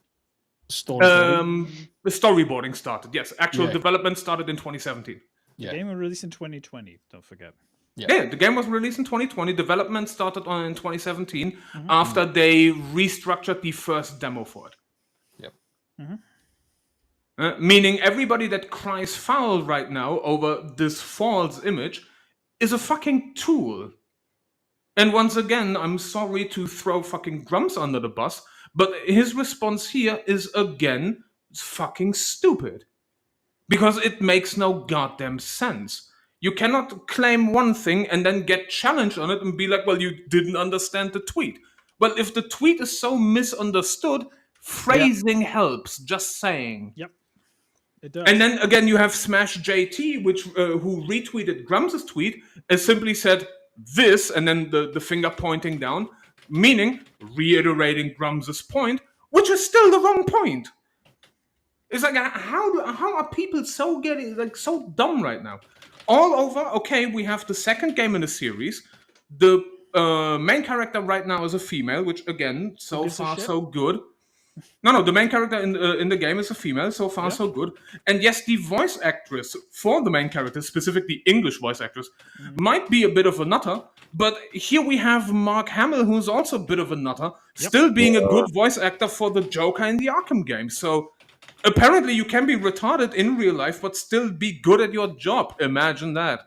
You can be competent enough, that's for sure. I mean, if you look at it this way, we don't fully know how much creative control Ishii has over her own character, because none, exactly. And the thing is, even if she says crazy shit, doesn't fucking matter. Like, even the Critical Role people say some fucking stupid shit every once in a while, and nobody gives them barely anyone gives them shit for it because they have the right ideals, right? Yeah, because here's the thing: when it comes to having creative control of your character, that means you need a working consistency at the company that you work for, and as a voice actor, you may or may not, depending on how willing the studio is, how well you are established as a voice actor, you may get some input on, if you read a line and you sit there and be like, okay, can this line be rewritten in a way that you have a better impact in voicing the line?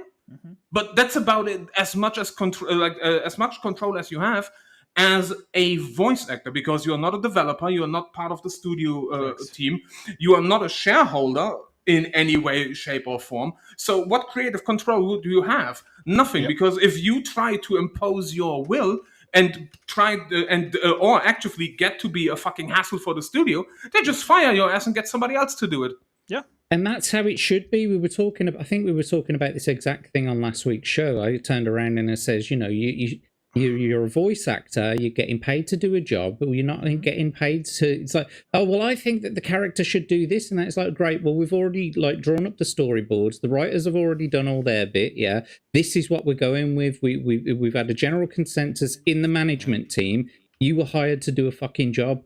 Could you do your job, please? Well, I don't think. Well, you can go and find other work if you want. We can just get someone else in to do the job for us. Yeah. You shut up, do your fucking job, yeah? Go home, get paid, go home. That's it, you're done. I mean, there is something to be said about having input from the actors. I mean, historically, there have been changes in films, shows, what have you, even stage productions where the actor puts in their input, but puts in their input. God, I'm sorry, I'm an idiot today. They give their input. And it actually is productive, but the actors need to actually be working with the rest of the crowd. Yeah. And I think that's, I know I'm stating the obvious here, but that's an issue that we have with a lot of actors today in whatever media. They're too big, or they think they're much bigger than everybody else. And the limited training I had in acting, the best bit of advice that I got was specifically from a director that was there for one of our stage productions. And she specifically looked at all the actors and said, you are not better than the stage crew. In fact, you are beneath them. And she fucking talked us down and made sure we knew our place, because it's them, it's the directors, it's the tech crew, it's everybody who's running the entire show that's making us look good. So don't get too big for your britches here. Yeah, I think we need a lot more actors with that kind of attitude. I've had a little bit of work in entertainment and on set and stuff, and the term talent has always rubbed me the wrong way. Oh, I hate if you think that. it doesn't take talent to be an art director, you need to go check yourself back into your trailer. Yes. Yes. I agree. And speaking of the voice input, like a very famous example is in Terminator, where Arnold made the suggestion that the famous line "I'll be back" should be changed to "I will be back" to sound more robotic, and he got the answer: "You are an actor. I'm the fucking scriptwriter. Deliver the line." And then he said, "I'll be back," and then later saw the movie and is like, that's why he's the screenwriter and I'm an actor. Yeah, exactly. And that's a part of working together as a team. You put in your input, somebody else puts in your input, you bicker about it, you come to the conclusion that's best. It's there are some stop making me sound like a bitch and saying teamwork is the best way to go. There are some positive instances of that as well, though. Like, for example, Christopher Lee on the set of Lord of the Rings. Yeah, where he gets stabbed in the back. Yes. And he's like, because he had first-hand experience. Yeah, he had first-hand experience of knowing what a stabbed man sounds like. You're gonna fucking listen to him. You're gonna do a scene where you're getting backstabbed. He was like, "Son, I know how it feels like to be backstabbed." Literally, that's what he said to Peter Jackson. Yeah. Like, imagine saying that to someone who would live through a world war. You know, that's like. Yeah, well, thanks for your input, dude. We appreciate that you were on board and everything, but we're still going to do it this shit way. Deliver the gas by rote, yeah. And if it was a different type of film, if it was something more cheesy and comedic, yes, but Well, no, generally, example. in a situation like that, you will have another 30 seconds to do both takes. You can do it both ways and then sort it out later without the actor around. So.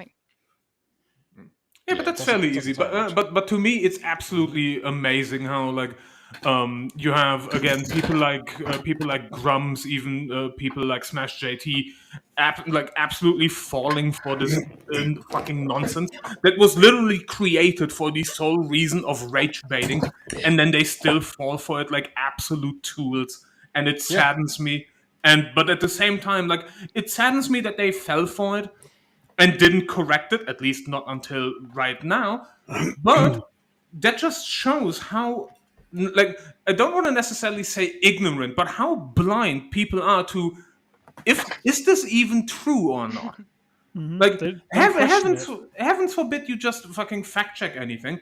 You just sit there and be like, no, that's perfectly reasonable. Just put it out there and then just fucking get smashed in the head like a fucking idiot. That's not what social media is designed for, though. It's designed to rage bait you. It's designed to keep you scrolling into a death spiral, even if you hate everything you see. More importantly, and I appreciate that there are some Grums and Smash JT fans out there. I don't really follow them because I find them to be awfully rage baity. And I think me and Eclectic Goat were talking about this on Daramuth's channel last night about the fact that there are people out there that purposefully go after the sort of rage baity content, and they know that it's false. I'm not even surprised that they did this, that Grums put this out, and it's like perhaps he knew. I'm willing to bet that he actually knew that this wasn't the sort of genuine article, and still ran with it anyway. Because that's all he is. That's all I see of him. He's started following the exact same track as all these other rage baity sort of. He's found a niche. He's been trying to get into this sort of like online, YouTuber market. Yeah. And like he made a based take about something. People picked up on it. He went kind of viral, and now everyone seems to be like kissing Grum's ass, and it's like. He's just the same as all the others. He's just the same as all the others. He's found his little niche. I think he's got credibility because he was closely involved with the development of StarCraft and World of Warcraft for a start. Yeah. And he's got a wealth of experience in the gaming industry, some successes, great successes, and some failures as well. Yep. In terms of his own projects which haven't come to fruition yet.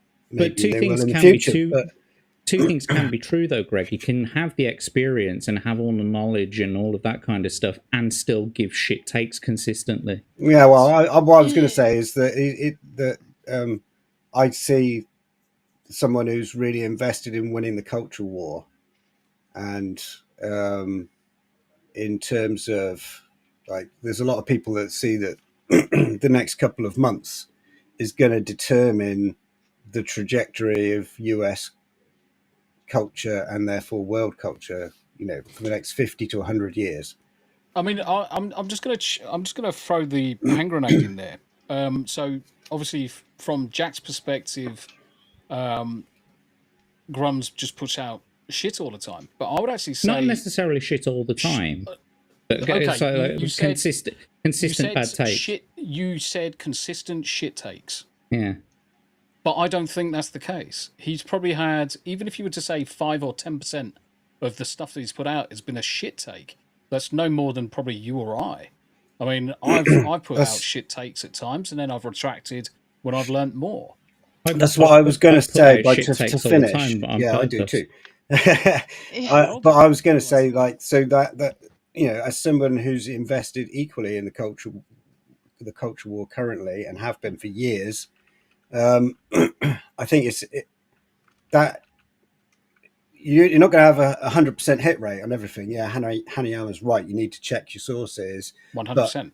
I've retweeted dodgy information in the past, and when I found out that it was dodgy, I've either commented under it saying, actually, this is false.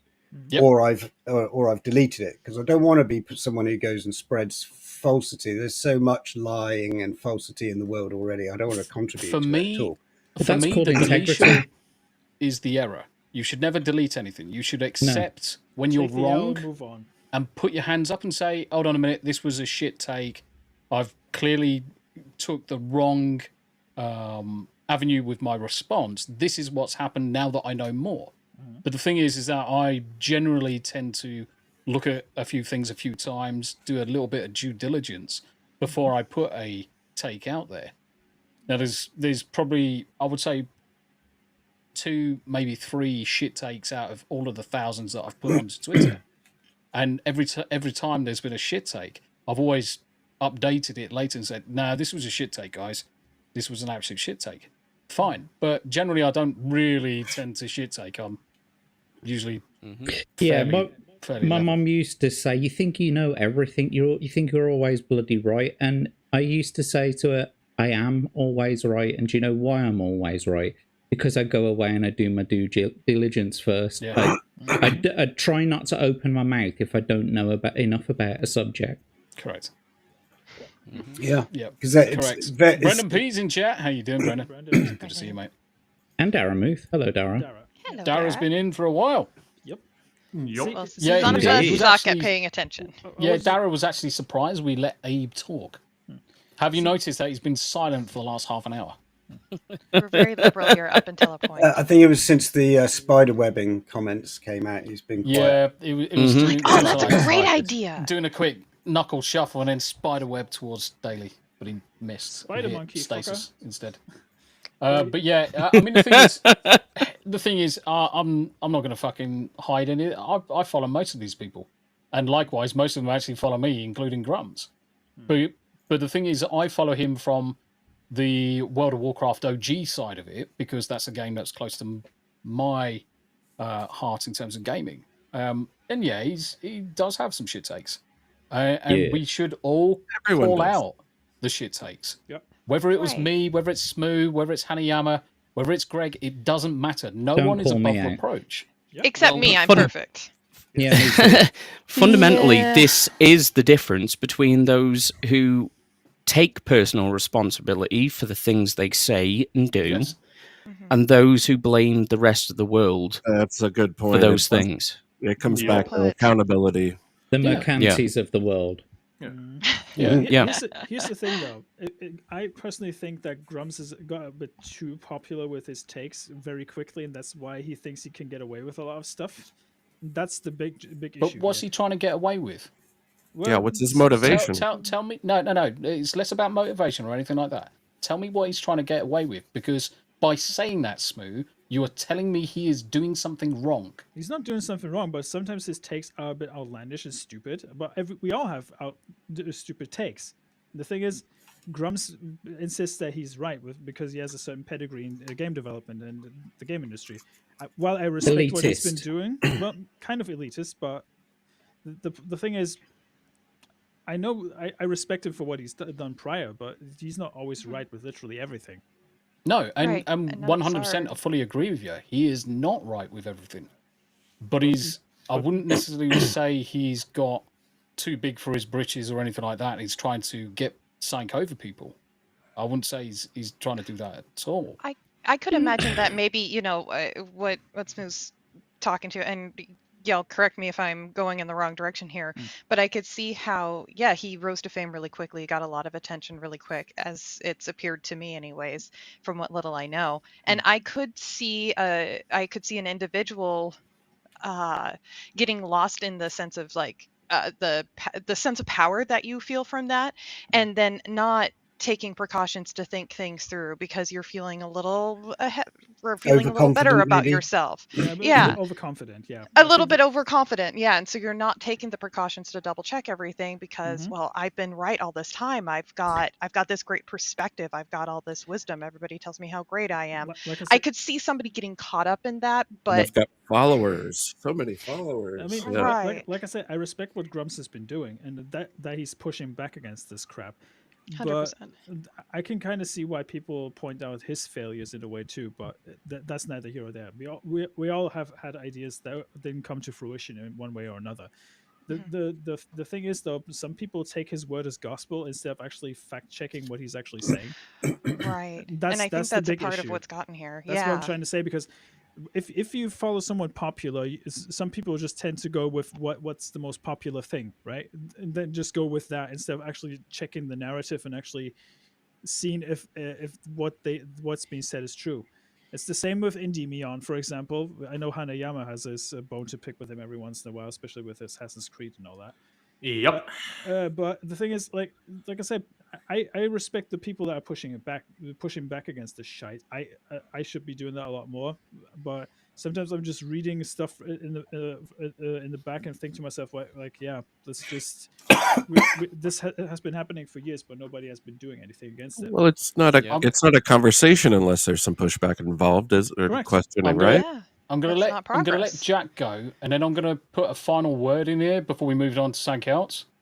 So the thing that I wanted to sort of speak to on this was, how everyone has reacted to this Ghost of Yotai voice actress because she's so, out there with her own comments, and people automatically assume that Ghost of Yotai is going to be some like woke fucking shitfest, right? Which we disagree with.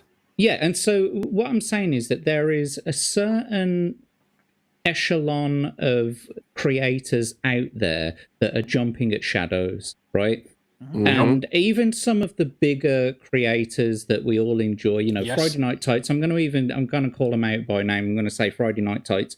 I've said it before. It's in their best interest as a business model to keep that going because that's what their audience is expecting. And this is the issue that I've got with Grums, is that he seems to have fallen into that niche of, yes, he's pushing back on the culture war, but at the same time, it's also in his best interest to keep the rage bait alive. Right. 100%. I'm not disagreeing with any of that. What I want to just... I'm going to throw a hand grenade because I love throwing hand grenades. You know I do. Is it holy? It's going to be a holy hand grenade. There's going to be a hallelujah involved. Doesn't say hallelujah. So when we look at posts, right, guys, you are an individual. You're going to post something. If something you say is incorrect, what's the mechanism to make sure that everyone else is aware that it's incorrect statements? Community editing notes. it. Community notes. There is a multitude of people on the community notes who will jump on it instantly, including people of a higher pedigree. And let's just count how many posts we go through before we see the first community note on Grums's posts. Not on the first one, not on the second one, not on the third, not on the fourth, not on the fifth, not on the sixth, seventh, 8th, 9th, 10th, 11th, 12th, and then we get down to the 14th, and the community note isn't on anything he's posted, it's on the original posted stuff. So it's something to bear in mind, guys, that these people are putting stuff out there. If they're saying bullshit, they will be called out on it. And the fact that I can't see community notes until I get way down the page. I don't know. I think that's a little bit of a false equivalency because some things might not necessarily require a community note in the sense of it might not be, it's something that is objectively true or it's a meme or... If it's an opinion, yeah, but not all of them are opinions. Noting. Opinions do not fall under community notes. It's factual. So if he's mentioning something that's DEI yotai, then that should be community noted. Because it's a false statement. There's no way he would be able to know some of these things that are going on. But it's just the point that these guys are in such limelight, anything that they say should be taken to task and will be taken to task. You can almost guarantee it. I think anything that anyone says should be taken to task if it's wrong. 100%. Anyone. And this is why, this is why we're saying no one's above reproach. Well, that's it, isn't it? Everyone should be diligent enough rather than just reposting shit. I think that's the whole point of this conversation, isn't it? That you should have more diligence in what you're reposting and the opinions that you're forming based on the things that you're seeing or reading. Yep, totally agree. Right. And the funny part is, when it comes to bad takes on Twitter, I'm still undefeated because my bad takes are always only in Discord, never on Twitter. Bad ideas get posted in Discord first, and then it's like, you really shouldn't post that? And then it's like, okay, fine. Yeah. No, fuck it. So my Twitter account is still fine. Not a single community note or a bad take. This is why I only repost pictures of Betty Page and Humphrey Bogart. Well, this is why I'm on my third Twitter account. Yeah, I was going to say, Greg, you are Captain Shit Poster. You get banned fucking constantly.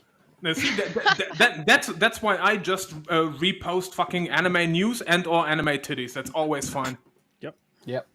Well, I mean, just to reflect on that as well, though, I was talking about this on Dara's channel last night. I actually did a very well researched, well thought out, well presented show about stuff that's going on in the UK, and YouTube completely blew it out of the water, said that it's not allowed on the channel for misinformation. Yeah, Of it was course. it was completely 100% accurate with sources and everything. There was no opinion about it whatsoever, and they said nope, misinformation. Of course. And I turned around to him and I was like, "What was the misinformation?" And I was like, "Well, send us a link to the video, and we'll check to make sure that it's actually misinformation." And they were like, "Yep, it's misinformation." I was like, "You tell me what in the video was the misinformation?" And they were like, "Give us the link." I was like, "I've already fucking done this. You tell me what it is, and I'll snip that bit out, and leave the rest in." But they were like, "No, you can't post this. It's misinformation." And it's also still up on my Rumble, by the way. But it was called judicial judicial weaponization. That was the video. It's up on my Rumble channel right now. Looks like it's quite funny. I was just scrolling down the posts and I just responded to this fucking arsehat who basically said, having opinions like these, wish we brought back the chair and the guillotine or some shit. Oh, that dumb fuck, yeah. Yeah, and needless to say, he has been obliterated. Doesn't Fatality. Yeah, well, he he has was been inciting fucking violence. destroyed. He was inciting violence. Womp. Yeah. Oh no. Anyway. Right. Exactly. Who wants to go next? Oh, I'll go next. Greg, board game. Board game. Well, it's Valheim news generally. Board game. Valheim board game. Woo. Boring game. Well, there's a bit of this is project's been going on for about a week now. Nice. And shut the fuck up. Okay. There it is. So I know that a lot of the chat like Valheim. I like Valheim. Valheim good. They've brought out a crowdfunding project for the board game interpretation that they decided to go with. I've got a bit of a history with this because when the game was released, I played a lot during lockdown and I got to know the dev team a little. And I started designing a board game, which Greg gets his thingy out. Just rock salt dildos everywhere. No. Wow. So that is awesome. A full demo copy of a different Valheim board game that I designed. Go you. Awesome. Great. But I could not get it marketed. They already, I think, Embracer Group had already decided internally what their strategy was going to be. And they had...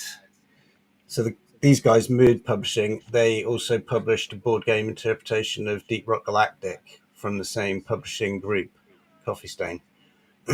So they had, they had pedigree, they had a tried and tested background. What the hell was that? What was that?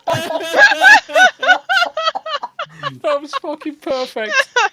That was fucking perfect. Anyway, so the board game is funding right now. It's going on for another couple of weeks. I've backed it all in because it actually looks pretty good. I'm going to be interested to see what they do with it. Broke Tommy. It's the fact that he then says, "I backed it all in." Back the crowdfunding project at the all-in level. Fuck my eyes. You're right, Tomby. I has just gagged on something really fucking big. It's usually the way with you. What the fuck is that? It's stasis queef. I'm sure. Oh, yeah. It's always Stacy Queef. Always. We just call him Stasis Grief now. Yeah, he just Greg, did you want me to play the video? Yeah, can do. Yeah. There's a quick intro video on there. I've also got another video on. Are you still talking while I'm playing? Oh, hello. What's this? What's what? The ADD moment. Boo buzz. All right, let's go there.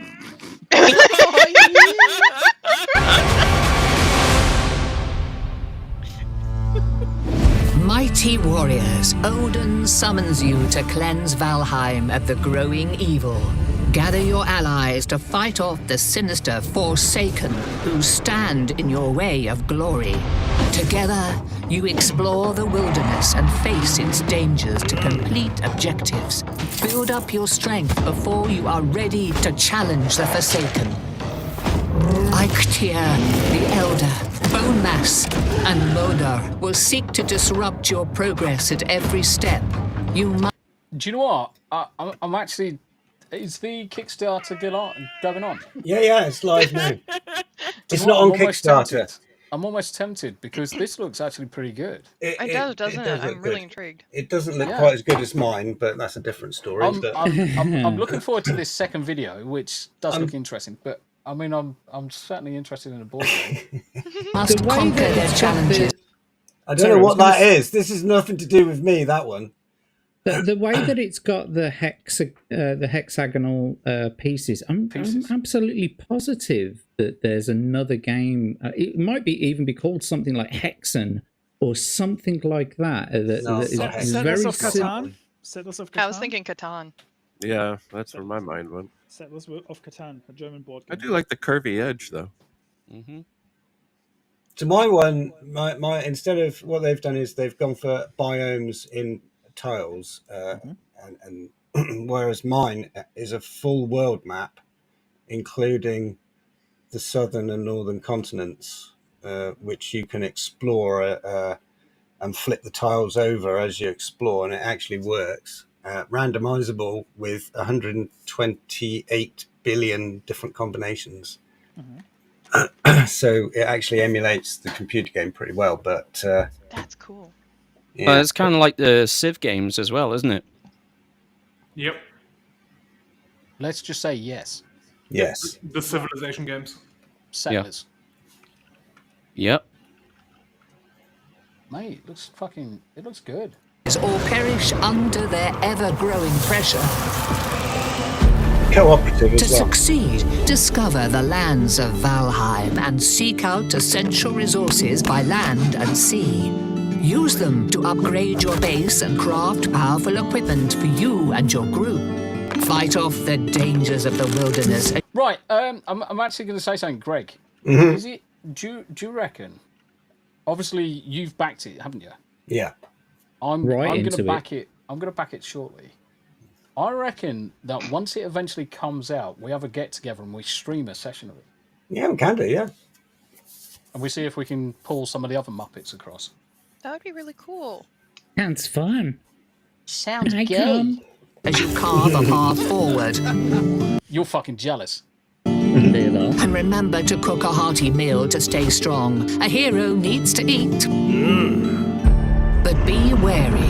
The Forsaken will always try to stop you. A slew of obstacles from poisoned crops to troll attacks will test your resolve. Sometimes the strength of your allies will be your greatest asset. Finally, when you have completed your objectives, challenge the Forsaken at their altar, where your combined strategy and skill will come to the test. In this final battle, they will unleash overwhelming attacks. Be vigilant of their tricks that turn the... Did you see that? Globs of goo. Yes. That's Abe's spiderweb attack on Daily. Oh, No, that's tricks that turn the battlefield against you, and try your best to stay alive. Will you claim victory against the Forsaken, or will Yes. you die a warrior's death? No. Fuck yeah.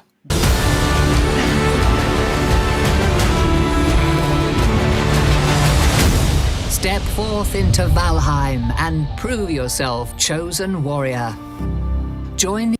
Do you know what? I am legitimately impressed by that because, I mean, the last board game that I played was probably Space Crusade back in the 90s. Yeah. Because then I grew up and I played real games. But legitimately, that actually looks quite good. I'm quite intrigued by it. Tell you what else I've got, Tom B, that you'd want to try: the World of Warcraft board game. Small World. No, World of Warcraft, the adventure board game by Right. Fantasy Flight Games. Keep on talking about yourself. I'm going to go grab something. The last He's gonna board get small game world. Back I in 38 played. seconds. The last board game I played, you had to go from dungeon to dungeon, and sometimes there was like these artifacts that you could get, and it allowed you to go to other dungeons that quickly. But then if you landed on certain dungeons, there was like these creatures that made you slide back down to dungeons. Snakes and ladders. Yeah, that's Snakes it, and Snakes Ladders and Ladders. dungeon version. Dungeons dungeon version. I was legitimately confused, going, "What the fuck is he talking about?" Yeah. I picked up on it within the first few words. You're smarter than I thought, let's just let it go. Plus, when Jack opens his mouth, I automatically assume there's sarcasm coming Bullshit. That's part of why I was confused. I was trying to figure out, I'm like, where's the punchline? Where's the joke? Yeah. That's the joke. But yeah, so the crowdfunding for this, I've got it in pounds here. It's like £930,000 for this, and I can't help thinking, that should be my money. Yeah, that's an expensive board game. I bet you. Yeah. So not that one, no. But I've played Small So World. this was the official one. Yeah, So really good Small game, World of actually, Warcraft, Small World. very much same ideas. Nice. So it's all set in Azeroth. So all similar characters for the World of Warcraft game. Yeah, That's but actually I've got Tams. World of That's Warcraft, Tams's. the adventure game by Fantasy Flight Games, and the Burning Crusade expansion for that as well. So we can play that sometime. Ow. What was that? Fuck off, mate. So just to finish the story off, so Valheim have also announced they're going to version 1 soon-ish with the next release of the Deep North biome, and they will be doing an update in the next couple of weeks, probably in time for Halloween, which would be the Bog Witch content that they've been talking about for a long time. So there'll be it's got my ex in it. A new trailer and a quality of life update coming soon. Stasis, where does that soundbite come from? His phone. I know it comes from his fucking phone. I'm not that retarded, you fucking. It's a little kid. Get the STL files, Tomby. I know it's a little kid that says it, but I'm trying to think of the video. No, it's just Stasis saying it. No. Have you never seen that video of the little kid walking down the street in the morning, and they're walking down going, "Hi, good morning, good morning, Yeah, fuck but off." That's from a cartoon. It wasn't actually that audio. Yeah, the original video is a mom in her car with the kid, and she says something like because they came from a zoo visit. They say something with a monkey, and then she tries to get the daughter to repeat it, and then the daughter just looks at her and is like, "Fuck off." That's where that sound bit is from. That's where that sound bit is from. Nice. That's beautiful. Yeah, I know that video. So yeah, you get the STL files with this level as well, Tomby, so you'll be able to print a bunch of shit out. So Greg, This is something that's new. Sorry. You're really not able to do anything with the game that you've designed and you've created? This one's going to be probably, it's got 2 weeks to go. I reckon there'll be a funding blast at the end, and it'll get to about 1.5 plus million pounds. So they'll want to capitalize on that if they possibly can. They've only done 4 bosses out of potentially 10. There are biome expansions that they need to add in, so they could probably extend the content somehow within the framework they've already got. But mine would be an alternative sequel board game if it ever came out. And that would be a much more world exploration game. Probably more... I can't really describe it quickly, but yeah, it's you've got a world map with a fog of war in it you can explore. That'd be cool. And if nothing else, I've still got that, the thing I developed, which I could turn into another board game at some point. Okay, good. So there is some hope. Well, Greg, as well, even if you can't get it published, you could still use it to sort of stream with. You could get other people to play the game with you and use it as streaming content. Yeah, maybe. Yeah, reskin that bitch if they don't. Yeah, I mean, you could reskin it and just call it Land of the Fallen or something. Not that I've thought about it, but yeah, you can just call it Land of the Fallen. Well, you can get away with asset flips, that's for sure. So it's not that bad. But it wouldn't have that level of success. You know, the Valheim Dar. name, the game, and the Later, Dara. sensation that it's produced in the gaming community brings a lot of loyalty with it. And you know, if you're selling the same game functionally but not branded as Valheim, you'd get maybe 500 backers max. You know, because you're looking at a niche. You would be surprised how many people fall for like false asset flips at times. Yeah. Even though it's the same game. I mean, look at Steam for example. It's the same with the with like indie games for example. There's like literally the same game on Steam 5 times just with a different name. It's literally the same game, and people still try to sell it. I mean, granted, they get pinged after a while, but still, it does happen. And the thing is that Valheim game really does remind me of Settlers of Catan. Not a bad thing, though, because Settlers of Catan is also a very entertaining board game, in my opinion. Yep. Turn off the Hitler speech. Oh my God! Quick, he's bored. Distract him. I may be secret Hitler status, but you don't have to put it out there. Jesus Christ. Right. Next. Well, what you guys got? I've got 2 topics. One's regarding AI. The other one's, well, we can... Which one do you want to do, Smooth? Let's do the AI one, because I think that might be interesting. Let's do it. And I know what it is. Yep, Hanayama knows what it is. I know what it is. Because it's in regards to anime. Of course I do. It's an interesting topic to discuss, because we've brought this up like fairly recently with Bruce Willis, for example, giving his likeness to be shared in other films with AI technology. So they want to do the same thing with Japanese voice actors and put them through AI to make them sound like English-speaking people. While I find that a bit concerning, because you cannot replicate certain voices with the English language. Especially Goku's voice in English would probably sound very obnoxious. I am a bit concerned how that was going to turn out. Yeah. I mean, Goku in English always sounds obnoxious because he's voiced by Sean Schimmel. Well, he's called Schimmel with last name. That says everything you need to know. No, it's called Schimmel, and you know why. Yeah. Well, to be fair, yeah, because he's suffering from brain rot. But yes. So they want to. The Co-Font is a company that works with AI voices. They want to do a collaboration with the Japanese voice of Goku to potentially put her into other games and other English-speaking media to make Goku sound more authentic.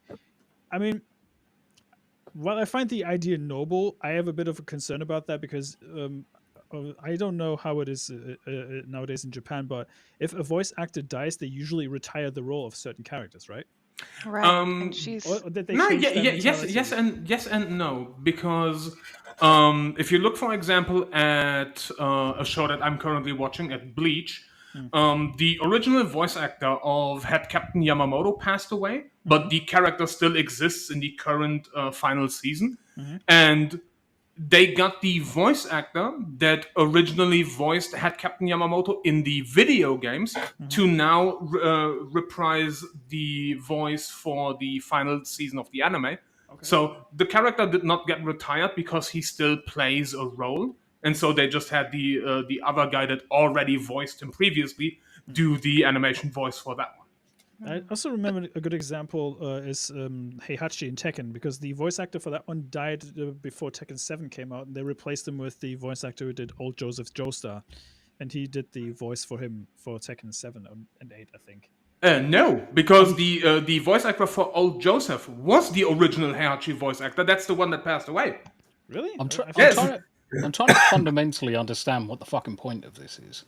The thing because you've got Japanese voice actors that are going to be digitized to speak English with a Japanese accent. But no, not necessarily. Right, so there's this thing that they did recently. They were able to they translated some of the Nuremberg speeches, Hitler's Nuremberg speeches, right? And what they did was they trained the AI to listen to his voice and his inflections and all that kind of stuff. And then they translated it into English. And it sounds like what Hitler would have sounded like had he spoken English, with the depth of his voice, with all of the sort of intonations of his voice, not speaking in a German accent. It's speaking in an English accent, but with all of the intonations and everything that So his same like voice tonal box would have. changes, Yeah, intonations, all that mannerisms. sort of stuff. Same character in a different language. Same character There's quality. YouTube videos you can look up on it. But... like I am not looking up Hitler videos on my best example. Damn it, I was trying to sabotage your search history. Best example I can think of is like for navigation systems, because that's what the company is known for, that is using these AI voices. 999 turn left now. I'm just picturing Hitler giving you directions where to go. Oh! In English. Turn left now. When we will you turn again? 9, the other left. I told you to do the U-turn. You didn't listen. Oh gosh. Well, there are no speed limits on the Autobahn. Well, okay. Hans, get the Panzerfaust. So what you guys were? I guess I stopped talking now because everybody brings up Hitler. Anyway, the company is known for doing navigation systems and assistance systems, and that's what it boils down to. They want to use popular Japanese voice actors to do voiceovers in different languages, ideally like the most spoken languages, to be introduced into navigation systems or voice assistants like Google, Alexa or the Google assistant that we all have on our phones, to provide like voiceovers. It's like John Cleese doing the voiceover for like your TomTom Navi, for example, or I don't know.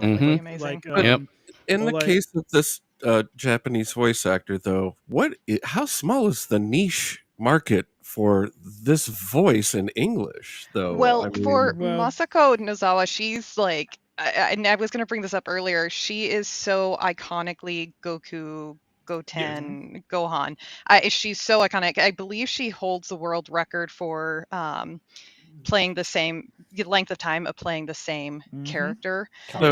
So she's a fucking legend, and her playing Goku is a legend. And or Smooth, what you were saying earlier about the idea of the actor passing away and then the character also passing away. I think I'm not saying I am arguing this. I'm saying that there is an argument for retiring Goku. I don't know about the other characters she voice acts, but Goku specifically, or retiring all of Dragon Ball. I mean, maybe retiring Goku when she passes. I mean, Akira Toriyama basically passed on Goku to her. So do you really want to carry that on after she goes? I don't know. Here's a little fun fact for you. Akira Toriyama only came back to fuck off. You're gonna lick my balls in a second. Anyway, yes. What I was trying to say was, I really want to hear what you're saying. Leck meine Eier. Can we mute the cunt for a second? Oh my god. My beat. I will listen. So the point I was trying to make is Toriyama only came back to Dragon Ball because of Dragon Ball Evolution and how fucking shit that movie was. That was the main reason Akira Toriyama came back and actually did another show of Dragon Ball. If that movie would have never come out, we would have never gotten another Dragon Ball. Potentially, maybe if they would have said like, "Hey, do you want extra money? You want more money?" Then maybe, but that was the sole reason Toriyama came back. But there's a paragraph in the article that's been shared that says the companies will allow the usage of AI voices on navigation systems and voice assistants. However, they will strictly forbid these voices being used for actual voiceovers or for works like anime or movies. So it's specifically only for these systems that they want to use. Oh, okay. So it's so kind very of specific licensing. Very specific licensing. Yeah.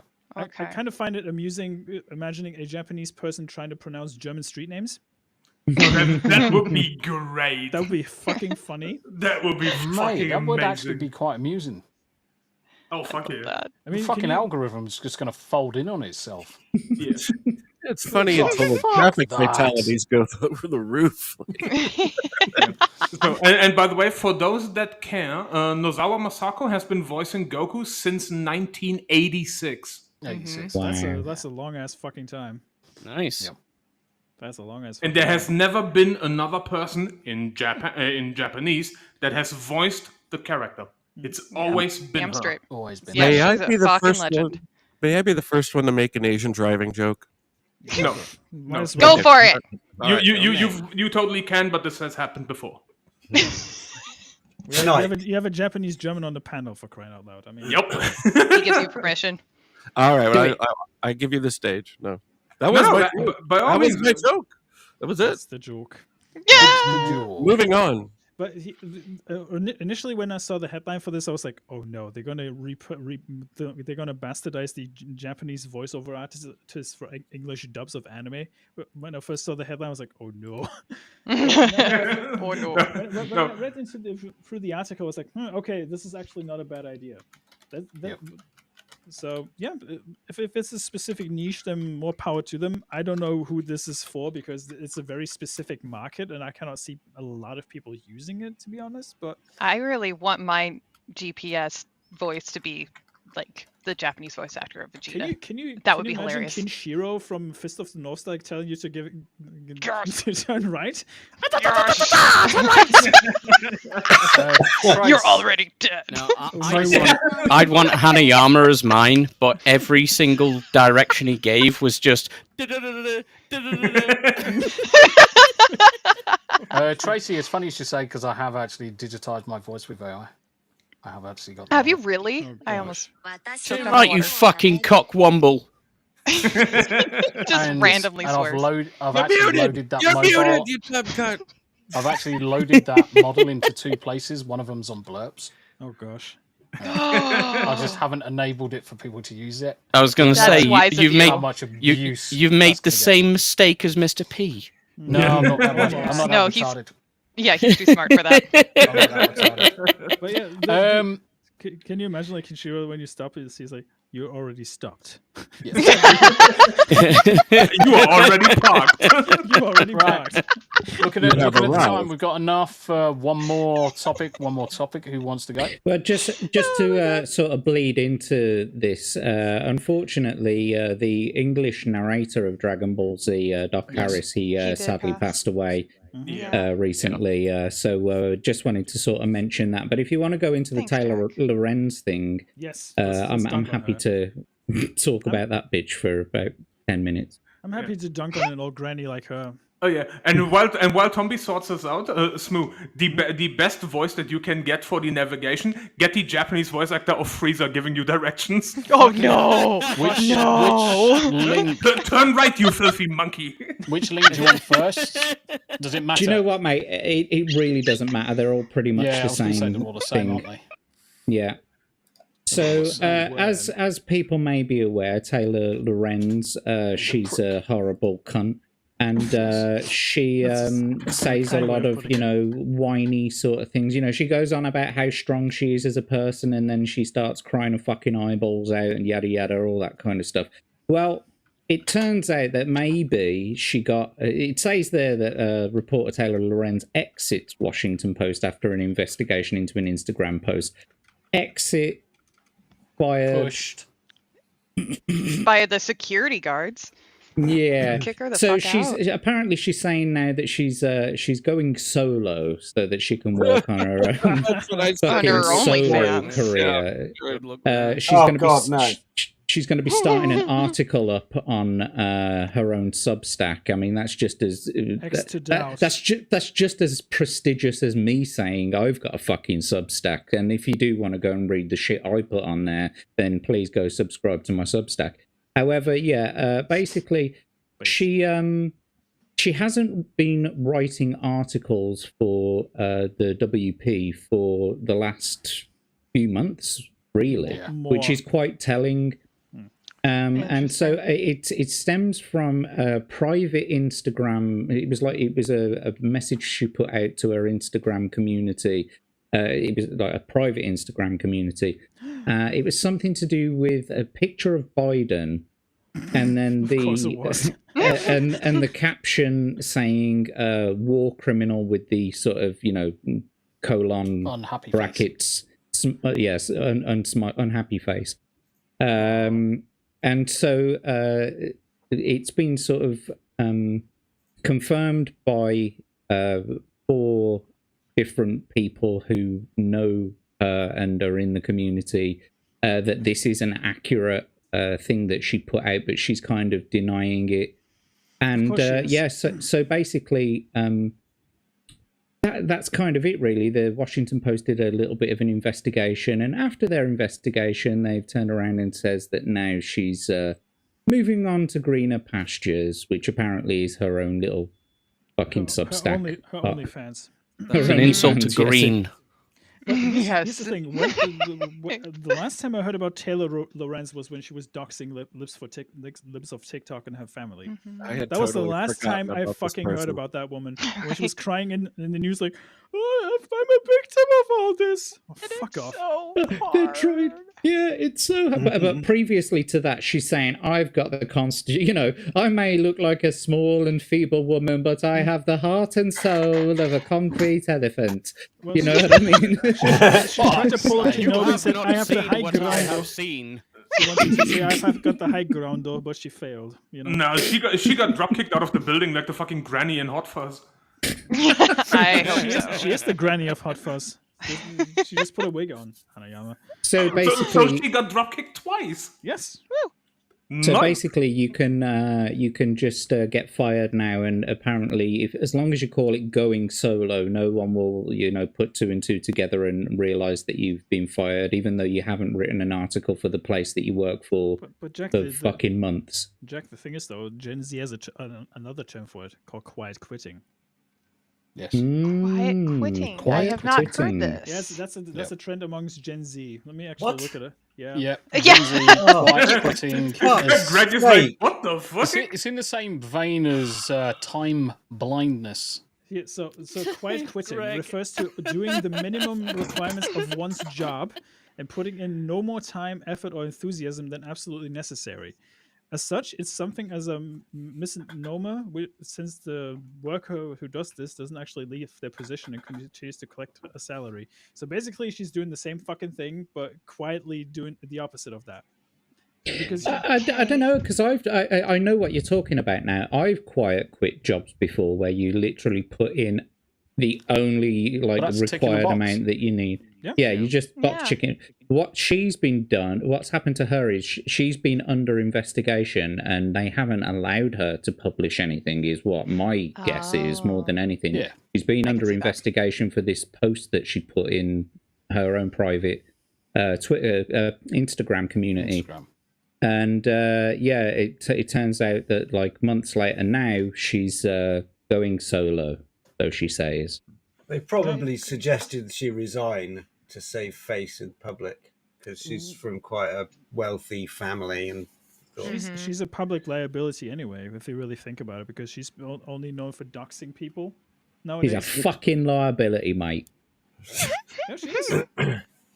Yeah, no, she straight up is. I could absolutely see them doing some weird bureaucratic bullshit to convince her, hey, just out. I can just see some of the higher ups at Washington Post say well, we can't keep her because if we keep her working here, she will ruin the reputation of our company. I mean, they moved her desk into the broom closet, and if they publicly humiliate her, she's got enough money behind her that she could sue them. Scroll it back up to where you highlighted, Tumby. And so it says there, Lorenz removes the picture after her.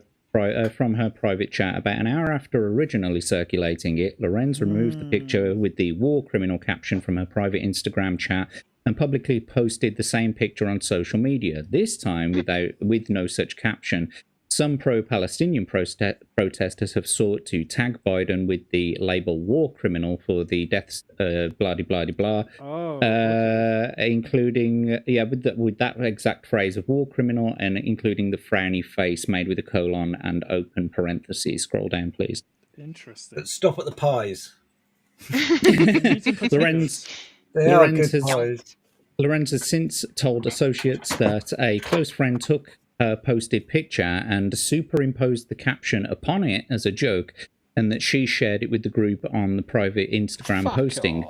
Lorenz has not been otherwise vocal about the Israel-Hamas conflict. She covers the digital culture for the post and is herself fully immersed in it.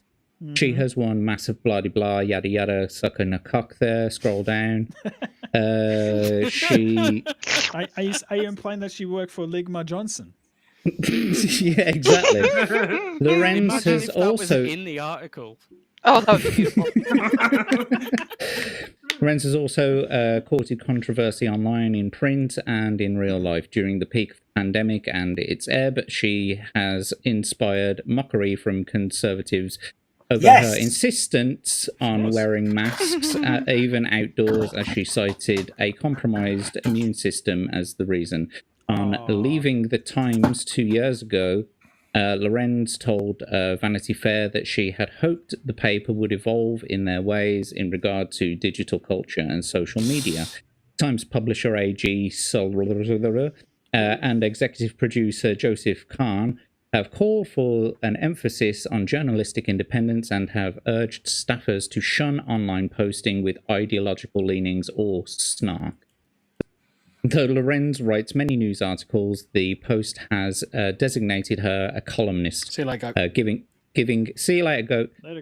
her more leeway in print and online. Yet the Post itself has a tradition of reining in its journalists' public social media remarks. In 2002, the Post fired reporter Felicia Summers. Oh, this is something yada yada. Carry on. Next article. Is that it? Is that it? Yeah, that's it. So yeah, basically, there was a phrase from another article that I did read where she says, "I didn't deny posting the photo." Why did she? Or she said, "I didn't actually deny posting it," or something like that. It might be in this what you would call it one. That's enough. Once you make a sentence, we've done it. We've done it. Yeah, that's it. Yeah, so she upgraded to being a schluppo. Yes. Well, and she also lost her lucrative sponsorship with Dickens Cider. You know, can you go to the picture real quick? Do you remember the meme with the psycho girlfriend? Yes. Yes. Oh, Yes. She looks exactly like her in that photo. Oh my girlfriend. Yeah. God, yes. She looks similar. Yeah, she but looks actually the original lass was a lot nicer. Yeah, she was. Yeah.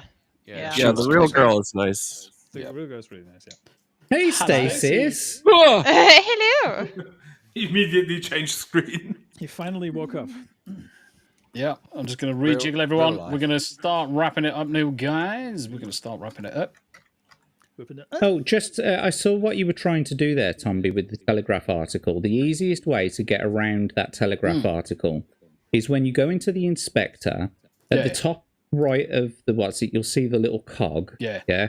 Click on the settings cog and go down to the bottom of the and click on disable JavaScript and then refresh the page and it will take all of the away. Take all of that.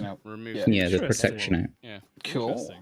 Every day's a school day, guys. Every day's a school day. Yeah, I Always heard abuse about spiderwebbing. developer Jonathan nailed it in my chat. I kind of disagree with the firing. Imagine getting fired from a job what basically is a meme.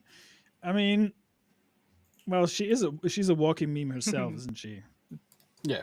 But it's the political content of the meme, isn't it? Do you know what I mean? It's like she's basically getting sacked for going against Biden and siding with Hamas. Well, she got Gina Carano'd in a way. They could just as easily have been looking for an excuse this whole time that she's been in the broom closet. True. Well, 100%. We can only copy Monica Lewinsky so many times until it gets obvious. She's like Richmond from the IT crowd. She gets shoved into the broom closet, right? And she's like, she sort of sits there and humps, and she turns to her left, and it's Harry Potter, and he's like, first time, huh? Harry Potter. Have you been waiting for a letter to Hogwarts as well? No, I'm Did just you a put your failed pronouns journalist. in the goblet of fire?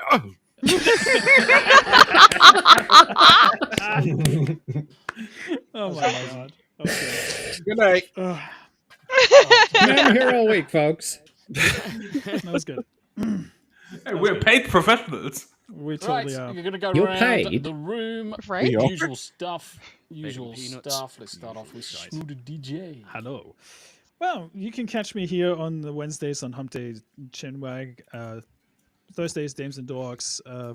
Throughout the week, I do some random gaming streams. We will return to Final Fantasy 14 on Sunday, I hope. I'll do some more adventuring, and I will be doing some more gaming over the weekend. Tomorrow, I'm going to be doing a drawing stream in the afternoon. I'm going to do some Dave the Diver on Saturday night, 2 a.m., and then some more Days Gone or something else, depending on what I fancy playing at the time. Other than that, I might actually do a longer stream on Wednesday because after the Hump Day Chin Wag, because I have the day off then, and do some fundraising for a good cause for myself and partially for testicular cancer as well. So Awesome. give you more details when everything's finalized, but that's what I want to do.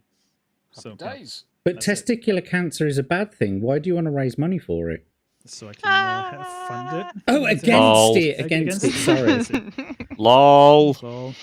Yeah, phrasing. I know. But yeah, you can usually find me at the usual places at Smooth the DJ, Gaming with Smooth, or you can find me on Twitter at DJ Smooth, where I usually tweet my schedule or post where I'm usually going to be hanging out, or the community tab on my main channel. So yeah, that's that. Happy days. Subscribe.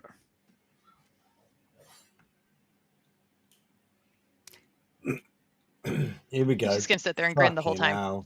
I actually don't know what I'm doing until Saturday, so I'm going to do probably random jump-in 5-minute streams, and then film club Saturday. We randomly picked the Wheel of Fortune, picked Star Wars. I've never seen it, so it's going to be interesting for me. First time I'm going to do that. So you've never seen Wheel of Fortune. It's going to be proper OG Star Wars, though, isn't it? Like pre-special edition and all of that. Oh, yeah, yes, yeah, please. yeah. Well, it's going to be we'll talk about the add-ons, but yeah, it's not. It's proper Star Wars, the Star Wars. But yeah, have any of you ever seen the Harmy's despecialized versions? I've got them. Yeah. I've seen them. Yeah. I've got the Harmy's ones, and I've got the 4K renders as well. Which do you like better? The 4K versions, not Harmy's. Yeah, the Harmy's are good. Harmy's was a great place to start, and don't get me wrong, a lot of effort went into them, and I did have Harmy's for a long time, but the 4K's. I'm due for a rewatch, so yeah, Mm-hmm. I can make those available for people for clicking and getting stuff. Mm-hmm. Just reach out to me on Discord or on the Dick Sword. Whatever. Dick Sword. Yeah. I can make them available for people. Let me write Dick Sores. Okay. Yeah. Right. Only bands. Hello. Yes, what am I doing? Tomorrow I am not streaming because I'm making chutney all day. Chutney? Stasis, shut up. Nice. What I flavour? knew. What me? Green tomato, brownie, apple, and onion. Oh, yum. Well, that sounds Old Selection. family recipe. Very Indian. Nice. So doing that. But Friday I'll be on Ryan Roger Athey's podcast on Reality Based. Awesome. Friday night and on Sunday night. Cool. Happy days. So that, and then I'll be back here on Wednesday. Happy days. So you're a One of these regular days. on Ryan's channel now, Greg. I am, yeah. Awesome. Good for you, mate. Which is Cheers. great. It's actually really good to see people branching out and taking part in other panels. Yep. Really good to see. Can I just say something real quick? Ryan Rogers' voice reminds me of the TTS in Gartic phone whenever he speaks. Yeah, a little. The British little. voiceover. I can The British certainly voiceover. hear it. Except people don't know, and I people assume that Ryan is much older than he is, but he's only he's like a in his baby. early 20s, 25. and his voice has just started to break. Yeah, he's like 24 or something like Yeah, he's that. 25. What? I know, right? That's what I said. He's got an old man's name. He's You only look a baby. older than me. Well, he always makes jokes about himself, doesn't he? He does, yeah. He's very good at self-deprecating and having a laugh about himself. Anyway, I am Welsh Jack accent. Tarlad. You can catch me on Twitter, usually shitposting at Jack Tarlad. My link tree is in my bio. You can find me on YouTube, Rumble, and I'm hoping to start streaming to Twitch very soon. On Tuesday nights at 10 o'clock British time, I've got my gaming streams. Currently doing Vice City. Wednesdays, I'm here at 8 o'clock as usual. Tomorrow on Thursdays at 10 o'clock British time, I've got a new show called Must Dashcam where I live react to dashcam footage. So come and join me there. But also, I'm writing a musical at the moment, and it's a musical about the 1974 ping pong championships, which was held in China. But it was a no. Hang on. So it was in China, but there was like some controversy over the winners, and it nearly started the war. I'm having a little bit of an issue finding a title for it, but I'm going with the Ching Chong Ping Pong Ding Dong Sing Song. There it is. Ping pong sing Absolutely. Nailed it.